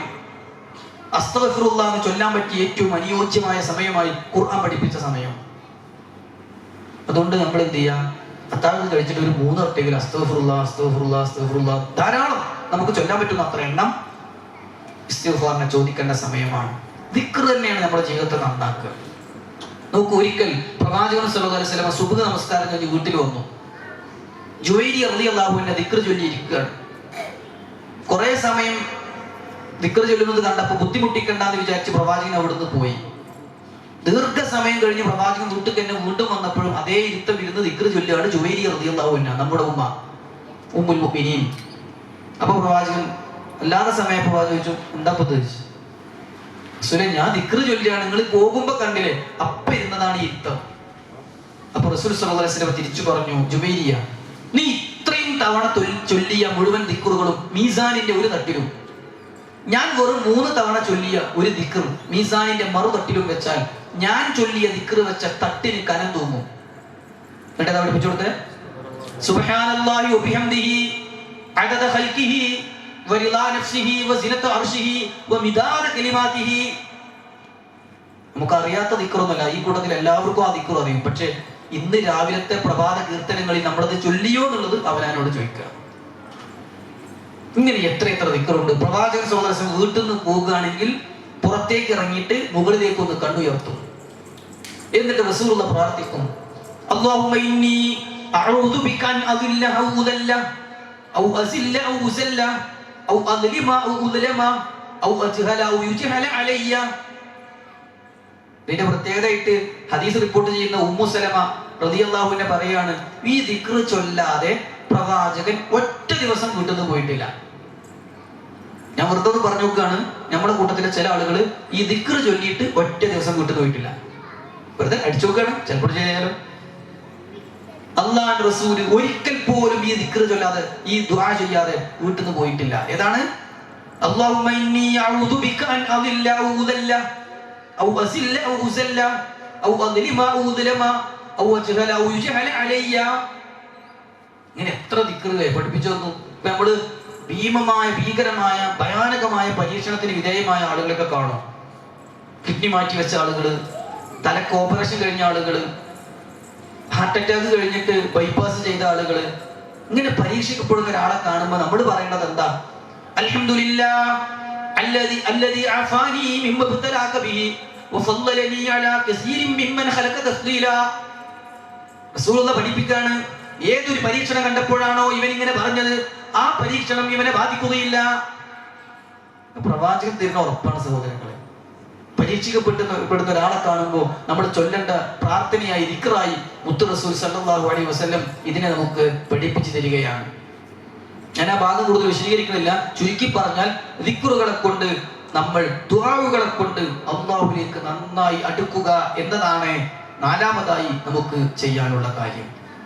ഇങ്ങനെ നമ്മൾ നന്മകൾ വർദ്ധിപ്പിക്കുകയാണെങ്കിൽ കിട്ടുന്ന കാര്യം ഓല റമദാൻ മുതലാക്കി വരും. വിശുദ്ധ ഖുർആൻ 35-ാം അധ്യായം സൂറത്ത് ഫാത്തിറിന്റെ 32-ാമത്തെ വചനത്തിൽ എന്ത് അവസരം കിട്ടിയാലും അതിനെ മുതലാക്കുന്ന കാര്യത്തിൽ മനുഷ്യര് 3 തട്ടിലാണ് പഠിപ്പിച്ചത്.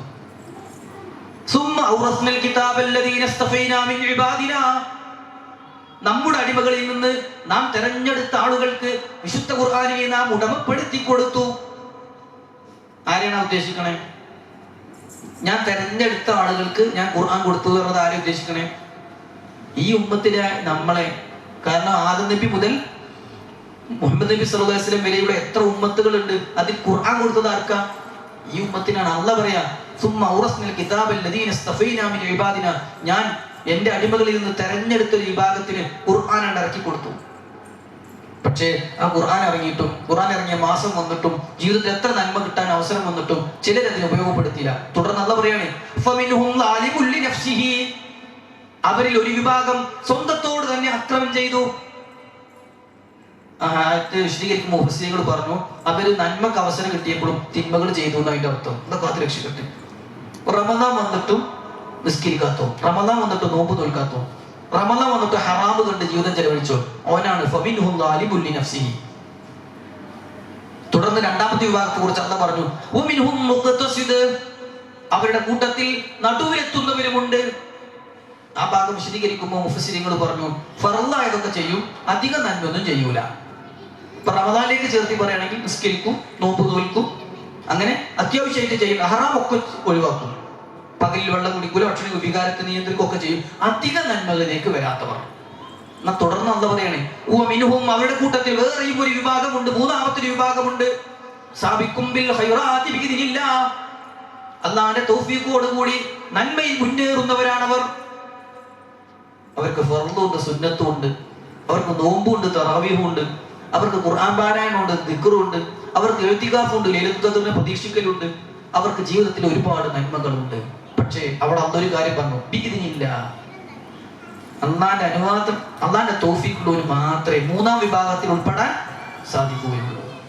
ആയത്ത് അവസാനിപ്പിക്കുമ്പോൾ അല്ലാഹ് പറഞ്ഞത് എന്താ?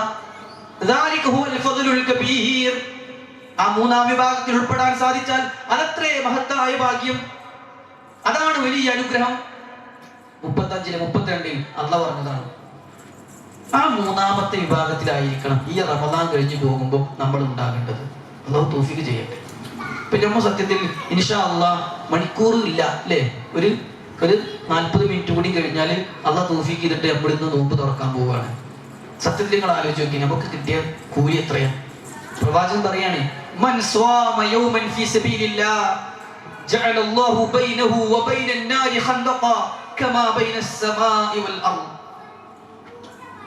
ആരെങ്കിലും അല്ലാഹുവിന്റെ മാർഗ്ഗത്തിൽ ഒരു ദിവസം നോമ്പെടുത്താൽ അവന്റെയും നരകത്തിന്റെയും ഇടയിൽ ആകാശഭൂമികൾക്കിടയിലെ വ്യത്യാസം കണക്കെ അല്ലാഹു കിടങ്ങ് കുഴിക്കും. ആ നോമ്പിലാണ് നമ്മളുള്ളത്. സുഹൃത്തുക്കളെ, മഹാഭാഗ്യവാന്മാരാണ് നമ്മൾ. ഈ റമദാനിലേക്ക് നമ്മൾ എത്തിയിരിക്കുകയാണ്. ഇനിയില്ല ഈ ഒരു തൗഫീഖ് നമ്മൾ നഷ്ടപ്പെടുത്തരുത്. റമദാൻ വന്നിട്ട് പിന്നെ തോന്നിയതുപോലെ ജീവിക്കുന്ന ഒരു അവസ്ഥ നമുക്ക് ഉണ്ടാകരുത്. ആത്മാർത്ഥമായ തൗബ, ഖേദിച്ച് മടങ്ങി ഒരു തെറ്റും ബാക്കിയില്ലാത്ത വിധം മനസ്സിനെ ശുദ്ധീകരിക്കാൻ നമുക്ക് സാധിക്കണം. നമുക്ക് റസൂലുള്ളാഹി സ്വല്ലല്ലാഹു അലൈഹി വസല്ലം പറയാണ്, ഇപ്പൊ നമ്മള് ഒരു ഇമാമ് സുജൂദിലാണെന്ന് വിചാരിക്കുക. നമ്മളിങ്ങനെ വരികയാണ്, ഇമാമ് സുജൂദിലാണ്. മിക്ക ആളുകളും ചെയ്യാ, ഇരിക്കാണോ എതിർക്കാണോ, ഒന്നാമത്തെ റക്അത്താണോ രണ്ടാമത്തെ റക്അത്താണോ നോക്കട്ടെ, എന്നിട്ട് ഇങ്ങനെ കത്തുക്കും. ഒരു സുജൂദ് പോകില്ല അവിടെ, 2 സുജൂദ് പോകില്ല അവിടെ. റസൂൽ സ്വല്ലല്ലാഹു അലൈഹി വസല്ലം പഠിപ്പിച്ചത് എന്താണ്? ഏതെങ്കിലും ഒരു അടിമ ഏതെങ്കിലും ഒരു നമസ്കാരത്തിൽ നിന്നാൽ അവൻ ചെയ്ത മുഴുവൻ തെറ്റുകളും അവന്റെ മുഴുവൻ തെറ്റുകളും കൊണ്ടുവരപ്പെടും. എന്നിട്ട് അവന്റെ പിരടിയിലും അവന്റെ തലയിലും ആ പാപങ്ങളെ അല്ലാഹു വെച്ചു കൊടുക്കും. അവൻ റുകൂഇലേക്കും സുജൂദിലേക്കും പോകുമ്പോഴൊക്കെയും ആ തെറ്റുകൾ അങ്ങ് ചാടിപ്പോകും. എന്തിനാ ഒരു സുജൂദ് നമ്മൾ വെറുതെ കളയുന്നത്? ഖുർആൻ സുജൂദിനെ കുറിച്ച് പറഞ്ഞത് തന്നെ എന്താ? സുജൂദ് ചെയ്തോ, റബ്ബിലേക്ക് അടുത്തോ. സുജൂദ് ചെയ്താൽ എന്ത് ചെയ്യും? റബ്ബിലേക്ക് അടുക്കും. ഒരു സുജൂദ് നമ്മൾ വെറുതെ കളയരുത്. കാത്തുക്കൊന്നും വേണ്ട. ഇമാം എവിടെയാണ് എത്തി നിൽക്കുന്നത് അതിലേക്ക് അങ്ങ് ചേരുക. തക്ബീറത്തുൽ ഇഹ്റാം ചൊല്ലുക, നേരെ ഇമാം ഏതിലാണോ അതിലേക്ക് അങ്ങ് കൂടുക. ഒരു സുജൂദ് അധികം കിട്ടിയ ജീവിതത്തിൽ വലിയ ലാഭമാണ്. അതുകൊണ്ട് ഒരു നന്മയും നമ്മൾ നഷ്ടപ്പെടുത്തരുത് എന്നാണ് സാന്ദർഭികമായി വളരെ ഗൗരവത്തോടെ എനിക്ക് ഓർമ്മപ്പെടുത്താനുള്ളത്. സഹോദരങ്ങളെ, ഒരു കാര്യം കൂടി ഓർമ്മപ്പെടുത്താൻ, എന്താ അറിയോ, തുടക്കത്തിലെ ആവേശം നിലനിർത്താൻ സാധിക്കുക എന്നുള്ളത് വളരെ പ്രധാനമാണ്. ഈ ഒന്നാമത്തെയും രണ്ടാമത്തെയും മൂന്നാമത്തെയും ദിവസത്തെ നോമ്പിന്റെ ആവേശം അവസാനം വരെ കൊണ്ടെടുക്കാൻ കഴിയണം. അത് വലിയ പണിയാണ്. നമ്മളൊരു പുതിയ ചെരുപ്പ് വാങ്ങുമ്പോൾ എന്താ പങ്ക് കഴുകുക അല്ലെ, കഴുകിനെ വൃത്തിയാക്കിയിട്ട്. മാത്രല്ലേ ആരെങ്കിലും അതിലൊന്ന് ചവിട്ടി ചളി ആയാല് കാലിലിടുന്ന ചെരുപ്പ് കൈകൊണ്ട് നമ്മൾ ശരിയാക്കും. ഒന്നും കുരിഞ്ഞിട്ട് നമ്മളെ പൊടിക്കണ തൊട്ടു. എന്നാ അതേ ചെരുപ്പ് 3 മാസം ആയാലും ഒപ്പം എന്തായിരിക്കും നമ്മുടെ ചെരുപ്പിന്റെ അവസ്ഥ? ചെരുപ്പിന്റെ കളറ് കാലിക്കുന്ന സ്ഥലത്ത് മാത്രമേ ഉണ്ടാവുള്ളൂ. അവിടെ അങ്ങനെയാണ് കുറച്ച് വൃത്തി ഉണ്ടാവും. ഇത് അമലിന്റെ വിഷയത്തിലും വരും എന്നാണ് പ്രവാചകൻ താക്കീത് നൽകിയത്. റസൂലുള്ളാഹി സ്വല്ലല്ലാഹു അലൈഹി വസല്ലം പറഞ്ഞു, ലികുല്ലി അമലിൻ ശിറ, ഏതൊരു കർമ്മത്തിനും ഒരു ആവേശഘട്ടം ഉണ്ടാകും. വലികുല്ലി ശിറത്തിൻ ഫത്ര, ഏത് ആവേശവും കെട്ടടങ്ങുന്ന ഒരു സമയവും വരും. ഒരു പുതിയ സ്ഥാപനം വന്നാൽ എല്ലാവരും പള്ളിക്ക് വന്ന് സംഭവിക്കുന്നുണ്ടാവും അല്ലെ. പിന്നെ എങ്ങനെ ഉണങ്ങിയാണ് പോകും അല്ലെ ഉണ്ടാവുക. നമ്മൾ ഒരു പുതിയ മൊബൈൽ വാങ്ങിയാൽ അത് നമ്മളിങ്ങനെ ഇടയ്ക്ക് തുടച്ച് വൃത്തിയാക്കിയിട്ട് അവിടെ വെക്കുമ്പോൾ ഇങ്ങനെ വെച്ച് ഇങ്ങനെ ഉണ്ടാവുക. ഏത് കാര്യവും തന്നെ വിവാദത്തിന്റെ വിഷയമാണെങ്കിലും ഒക്കെ ലികുല്ലി അമലിൻ ശിറ, ഒരു ആവേശത്തിന്റെ ഒരു സന്ദർഭം ഉണ്ടാവും. ആവേശം ചോർന്നു പോകുന്ന ഒരു സന്ദർഭം ഉണ്ടാവും. എന്നിട്ട് റസൂൽ പറയണേ, ഫമൻ കാനത്ത് ഫത്രത്തുഹു ഇലാ സുന്നത്തി, ആവേശം ചോർന്നു പോകുമ്പോഴും ഒരാൾ കൂടുതൽ നഷ്ടപ്പെടാതെ സൂക്ഷിക്കുന്നുവെങ്കിൽ അവൻ രക്ഷപ്പെട്ടു. ഫഖദ് അഫ്ലഹ വ അൻജഹ, ഓൻ വിജയിക്കും. വമൻ കാനത്ത് ഇലാ ഗൈരി ദാലിക്, ആവേശം ചോർന്നോട് കൂടി പിന്നെ പള്ളിക്ക് തന്നെ വരാതെ ആയില്ലെങ്കിൽ ഫഖദ് ഹലക്, ഹലക്, അവൻ നശിച്ചു. ഒന്നാമത്തെ ദിവസത്തെ, രണ്ടാമത്തെ ദിവസത്തെ, മൂന്നാമത്തെ ദിവസത്തെ അത്ര ആവേശം നമുക്ക് കിട്ടൂല. അതുകൊണ്ട് എന്ത് ചെയ്യുക, ആദ്യത്തെ 3 ദിവസം നല്ലോണം ഖുർആൻ ഓതുക. ഒന്നാം ദിവസം ഒരു ജുസേ ഓതുന്നുള്ളൂ എന്നുണ്ടെങ്കിൽ 30-ാം ദിവസം 30 ജുസ് ആവൂല. ഉണ്ടോ പറയണേ? അപ്പൊ ആദ്യത്തെ 2-3 ദിവസം കൊണ്ട് ഒരു 10 ജ്യൂസാണ് ആക്കണം. കാരണം ചിലപ്പോ 30 നോമ്പ് കിട്ടൂലല്ലോ. ഇപ്പൊ നമ്മളിങ്ങനെ കറക്റ്റില് ഒരു ദിവസം ഒരു ജ്യൂസ് എന്നുള്ള കണക്കിൽ പോയാൽ ചിലപ്പോ പൂർത്തിയാക്കാൻ കഴിയൂല. ഒരു തവണയെങ്കിലും ഓതാൻ പൂർത്തിയാക്കാൻ ഉദ്ദേശിക്കുന്ന ആളുകൾ എന്ത് ചെയ്യണം, ഈ ഒരു 2 ജ്യൂസ് വെച്ചിട്ട് ഇങ്ങനെ ആദ്യം പോകണം. പിന്നെ ചിലപ്പോ സ്വാഭാവികമായ തടസ്സങ്ങൾ വല്ലതും വരും. നമ്മുടെ വീട്ടിൽ വിരുന്നുകാർ വരുമ്പോ, അല്ലെങ്കിൽ നമ്മൾ എന്നിട്ടെങ്കിലും യാത്ര പോകുമ്പോ ഒക്കെ കുറഞ്ഞു പോകും. അപ്പൊ ആദ്യം എന്ത് ചെയ്യണം, നല്ല ആവേശത്തിൽ പോകണം. എന്നാലേ നമുക്കത് പൂർത്തീകരിക്കാൻ സാധിക്കുകയുള്ളൂ എന്നാണ് ഈ സന്ദർഭത്തിൽ ഓർമ്മപ്പെടുത്താനുള്ളത്. ദീർഘമായി സംസാരിക്കുന്നില്ല, അതിനുള്ള സമയവും സന്ദർഭവുമല്ല എന്നും അറിയാം. ഏതായിരുന്നാലും പറഞ്ഞതിന് ചുരുക്കം എന്താണെന്ന് വെച്ചാല്, നമ്മൾ അവസരങ്ങളെ നഷ്ടപ്പെടുത്തരുത് എന്നാണ്. ഓഫറുകളും ഡിസ്കൗണ്ടുകളൊക്കെ നമ്മൾ എത്ര ആഗ്രഹിക്കുന്നുണ്ട് അല്ലെ. ഇപ്പോ ഒന്നും വേണ്ട, ഇവിടുത്തെ ഒരാളോട് പ്രഖ്യാപിക്കാണ്, നാളെ അത്താഴത്തിന് മുന്നേ പള്ളിയിൽ എത്തുന്ന ആദ്യത്തെ 30 പേർക്ക് ഓരോ ഐഫോൺ നൽകുന്നുണ്ട്. അപ്പൊ നമ്മള് പോകാതൊക്കെ പറ്റും. രാത്രി തറാവീഹ് എന്നിട്ട് പോണില്ല അവിടെ നിന്നോളാം, അങ്ങനെ. എന്നാൽ അള്ളാന്റെ റസൂല് അള്ളാഹുവിന്റെ വഹി അനുസരിച്ച് എത്ര ആനുകൂല്യങ്ങളാണ് നമുക്ക് പഠിപ്പിച്ചു തന്നത്, എത്ര സൽക്കർമ്മങ്ങളാണ് നമുക്ക് പഠിപ്പിച്ചു തന്നത്. പക്ഷെ അവയെ നമ്മൾ ഒരു നിസാരമാക്കുന്ന അവസ്ഥ. റസൂൽ സല്ലല്ലാഹു അലൈഹി വസല്ലം പറയാണ്, ഇമാമിന്റെ കൂടെ തറാവീഹിന് വന്നിട്ട് പൂർണ്ണമായും ഇമാമ സലാം കിട്ടുന്നത് വരെ, ഇത്ര അവസാനിപ്പിക്കുന്നത് വരെ കൂടുകയാണെങ്കിൽ രാത്രി മുഴുവൻ നിസ്കരിച്ച കൂലി അവന് കിട്ടും. ചില ആളുകൾക്കും അറിയാത്തതുകൊണ്ട് അവസാനത്തിന് 3 റക്അത്ത് നീട്ടിയേക്കാൻ പോകും. അങ്ങനെയൊന്നുമില്ല. ഒരു ഇമാമിന്റെ കൂടെ നിർവഹിക്കുമ്പോൾ പൂർണ്ണമായും നിർവഹിക്കലാണ് ഏറ്റവും ഉചിതം. മറ്റേ ശരിയാകൂല എന്നല്ല, ഏറ്റവും ഉചിതമായ രീതി എന്താണ്, ഇമാമിന്റെ കൂടെ വിത്രടക്കം പൂർത്തിയാക്കുക. രാത്രി മുഴുവൻ നമസ്കരിച്ച പ്രതിഫലം അവനുണ്ട് എന്നാണ് റസൂലുള്ളാഹി സ്വല്ലല്ലാഹു അലൈഹി വസല്ലം പറഞ്ഞത്. നോമ്പ് പോലെ തറാവീഹിനെ കുറിച്ച് പറഞ്ഞു അല്ലേ. മൻ സ്വാമ റമളാന ഈമാനൻ വഹ്തിസാബ ഗുഫിറ ലഹു മാ തഖദ്ദമ മിൻ ദംബിഹി. റമളാനിൽ നോമ്പ് പ്രതിഫലേച്ഛയോടെ വിശ്വാസത്തോടെ നിർവഹിച്ചാൽ കഴിഞ്ഞു പോയ പാപമൊക്കെ പൊറുക്കും. അതേ വാചകം വെച്ചിട്ട് പറയാണ്, മൻ ഖാമ റമളാന, റമളാനിലായിരിക്കും തറാവീഹ് നമസ്കരിച്ചാൽ. ബാക്കി വാചകമൊക്കെ അങ്ങനെ തന്നെ. സ്വാമ എന്നുള്ളതിന് പകരം ഖാമാണ്, നോമ്പ് തൊലിക്കുക എന്നുള്ളതിന് പകരം തറാവീഹ് നിസ്കരിക്കുക. തറാവീഹിന് അത്ര വലിയ പ്രാധാന്യമുണ്ട്. അതുകൊണ്ട് നമ്മൾ എവിടെയായാലും എങ്ങനെയായാലും എത്തിപ്പെടാൻ തറാവീഹ് നമ്മൾ നടത്തണം. നമ്മുടെ വീട്ടിൽ വിരുന്നേരുണ്ടെങ്കിൽ നമ്മൾ തറാവിക്ക് പോകണം. അത് ഒരിക്കലും മനസ്സിലാക്കണം. ഞങ്ങൾ പോകും അപ്പോൾ ഒരു പോയിക്കോളും. നമ്മളെവിടെയെങ്കിലും വിരുന്ന് പോയാൽ അവിടെ തറാവി വെട്ടണ ഒരു സ്ഥലം നമ്മൾ കണ്ടെത്തണം. അപ്പൊ ഇന്നിവിടെ പ്രോഗ്രാമിന് വന്നു, എന്നിട്ട് നാട്ടിക്ക് തറാവിന് എത്തൂല എന്ന് തോന്നുകയാണെങ്കിൽ ഇന്നത്തെ തറാവിക്ക് പോയി കിട്ടില്ല, കിട്ടണോടത്ത് കൂടണം. അത് ചെയ്യണ്ടേ? റമദാനിലല്ലേ ഉള്ളൂ രാത്രി നമസ്കാരം ഇങ്ങനെ ജമാഅത്തായിട്ട് നിർവഹിക്കാൻ പഠിപ്പിച്ചത്. അതങ്ങനെ തന്നെ കിട്ടണം. അല്ലാഹു തൗഫീഖ് പ്രദാനം ചെയ്യട്ടെ. നിവൃത്തിയില്ലായ്മ പിന്നെ ഉണ്ടാകും ഒരു മനുഷ്യന്. അത്ര മാരകമായ രോഗമോ വലിയ നിർബന്ധമായൊരു യാത്രയോ അതൊക്കെ അല്ലാഹുവിനെ അറിയുകയും ചെയ്യും. അതുകൊണ്ട് നല്ല ശ്രദ്ധിക്കുക. ധാരാളം നന്മകളെ കൊണ്ട് ഈ ജീവിതം ധന്യമാക്കാൻ പ്രത്യേകം ശ്രദ്ധിക്കണം എന്ന് ഓർമ്മപ്പെടുത്തി അവസാനിപ്പിക്കുകയാണ്. ഇപ്പൊ സുബഹിന് മുമ്പുള്ള രണ്ടൊക്കെ അത് നമ്മളൊന്ന് ഏതായാലും സുബഹിന് മുമ്പേ എഴുന്നേറ്റ് ഭക്ഷണമൊക്കെ കഴിച്ചിട്ട് അല്ലേ, എന്നിട്ട് പിന്നെ സുബഹിന് മുമ്പ് രണ്ട് നിസ്കരിക്കാതെ പോകരുത്. ദുനിയാവ് മുഴുവൻ കിട്ടുന്നതിനേക്കാളും നല്ലതാണ് എന്ന് പഠിപ്പിച്ച റക്അത്തുകളാണ്. പക്ഷെ അതങ്ങനെ അവസാനിപ്പിക്കുന്ന സഹോദരങ്ങളെ, ഇവിടെ പറഞ്ഞ ഇത്തരം സുന്നത്തുകളും ഒരു ജീവിതത്തിൽ, ഒരു നിത്യജീവിതത്തിൽ ഒരു മനുഷ്യൻ ചെയ്യേണ്ട സുബഹ് മുതൽ അങ്ങോട്ട് രാത്രി ഉറങ്ങാൻ കിടക്കുന്നത് വരെ, ഇനി ഉറക്കിൽ നിന്നും ഉണർന്നാൽ പോലും ചെയ്യേണ്ട സുന്നത്തുകൾ, അദബുകൾ കൃത്യമായി റസൂലുള്ളാഹി സ്വല്ലല്ലാഹു അലൈഹി വസല്ലം നമുക്ക് പഠിപ്പിച്ചു തന്നിട്ടുണ്ട്. ചൊല്ലേണ്ട ദിക്റുകൾ, ഓരോ സമയത്തും ചൊല്ലേണ്ട ദിക്റുകൾ, അതിന്റെ മഹത്വം, പ്രാധാന്യം ഇവയെല്ലാം ക്രോഡീകരിച്ചുകൊണ്ട് ഈയുള്ളവൻ തന്നെ തയ്യാറാക്കിയ ഒരു പുസ്തകമുണ്ട്. ഇൻഷാ അല്ലാഹ് ആവശ്യക്കാർക്ക് പുറത്തു നിന്ന് അത് വാങ്ങാവുന്നതാണ്. 50 രൂപയാണ് നമ്മൾ ഇതിന് ഈടാക്കുന്നത് എന്നുകൂടി സൂചിപ്പിച്ചുകൊണ്ട് ഞാൻ അവസാനിപ്പിക്കുകയാണ്. അല്ലാഹു സുബ്ഹാനഹു വ തആല ഈ പരിശുദ്ധ റമദാനിൽ ധാരാളം നന്മകൾ ചെയ്ത്, ദാനധർമ്മങ്ങൾ ചെയ്ത്, ഖുർആൻ പാരായണം ചെയ്ത്, തറാവീഹുകൾ വന്ന്, ദിക്റുകൾ ചൊല്ലി, ജമാഅത്തുകൾ പങ്കെടുത്ത് ആ നിലക്ക് റമദാനിനെ ഉപയോഗപ്പെടുത്തി മുതലാക്കുന്ന സൗഭാഗ്യവാന്മാരിൽ നമ്മെ ഉൾപ്പെടുത്തി അനുഗ്രഹിക്കുമാറാകട്ടെ. അല്ലാഹുവേ, ഞങ്ങളിൽ വന്നുപോയ ചെറുതും വലുതുമായ പാപങ്ങൾ പുറത്തു തരണം റഹ്മാനെ. നിന്റെ സ്വർഗ്ഗം നൽകി നീ ഞങ്ങളെ അനുഗ്രഹിക്കണം യാ അല്ലാഹ്. اللهم اغفر للمؤمنين والمؤمنات والمسلمين والمسلمات الأحياء منهم والأموات إنك مجيب الدعوات يا قاضي الحاجات. اللهم أجرنا من النار. اللهم ربنا آتنا في الدنيا حسنة وفي الآخرة حسنة وقنا عذاب النار. ربنا تقبل منا صيامنا وقيامنا وركوعنا وسجودنا واعتدالنا ودعاءنا إنك أنت السميع العليم وتب علينا إنك أنت التواب الرحيم. أقول قولي هذا وأستغفر الله لي ولكم فاستغفروه إنه هو الغفور الرحيم. وصلى الله على نبينا محمد.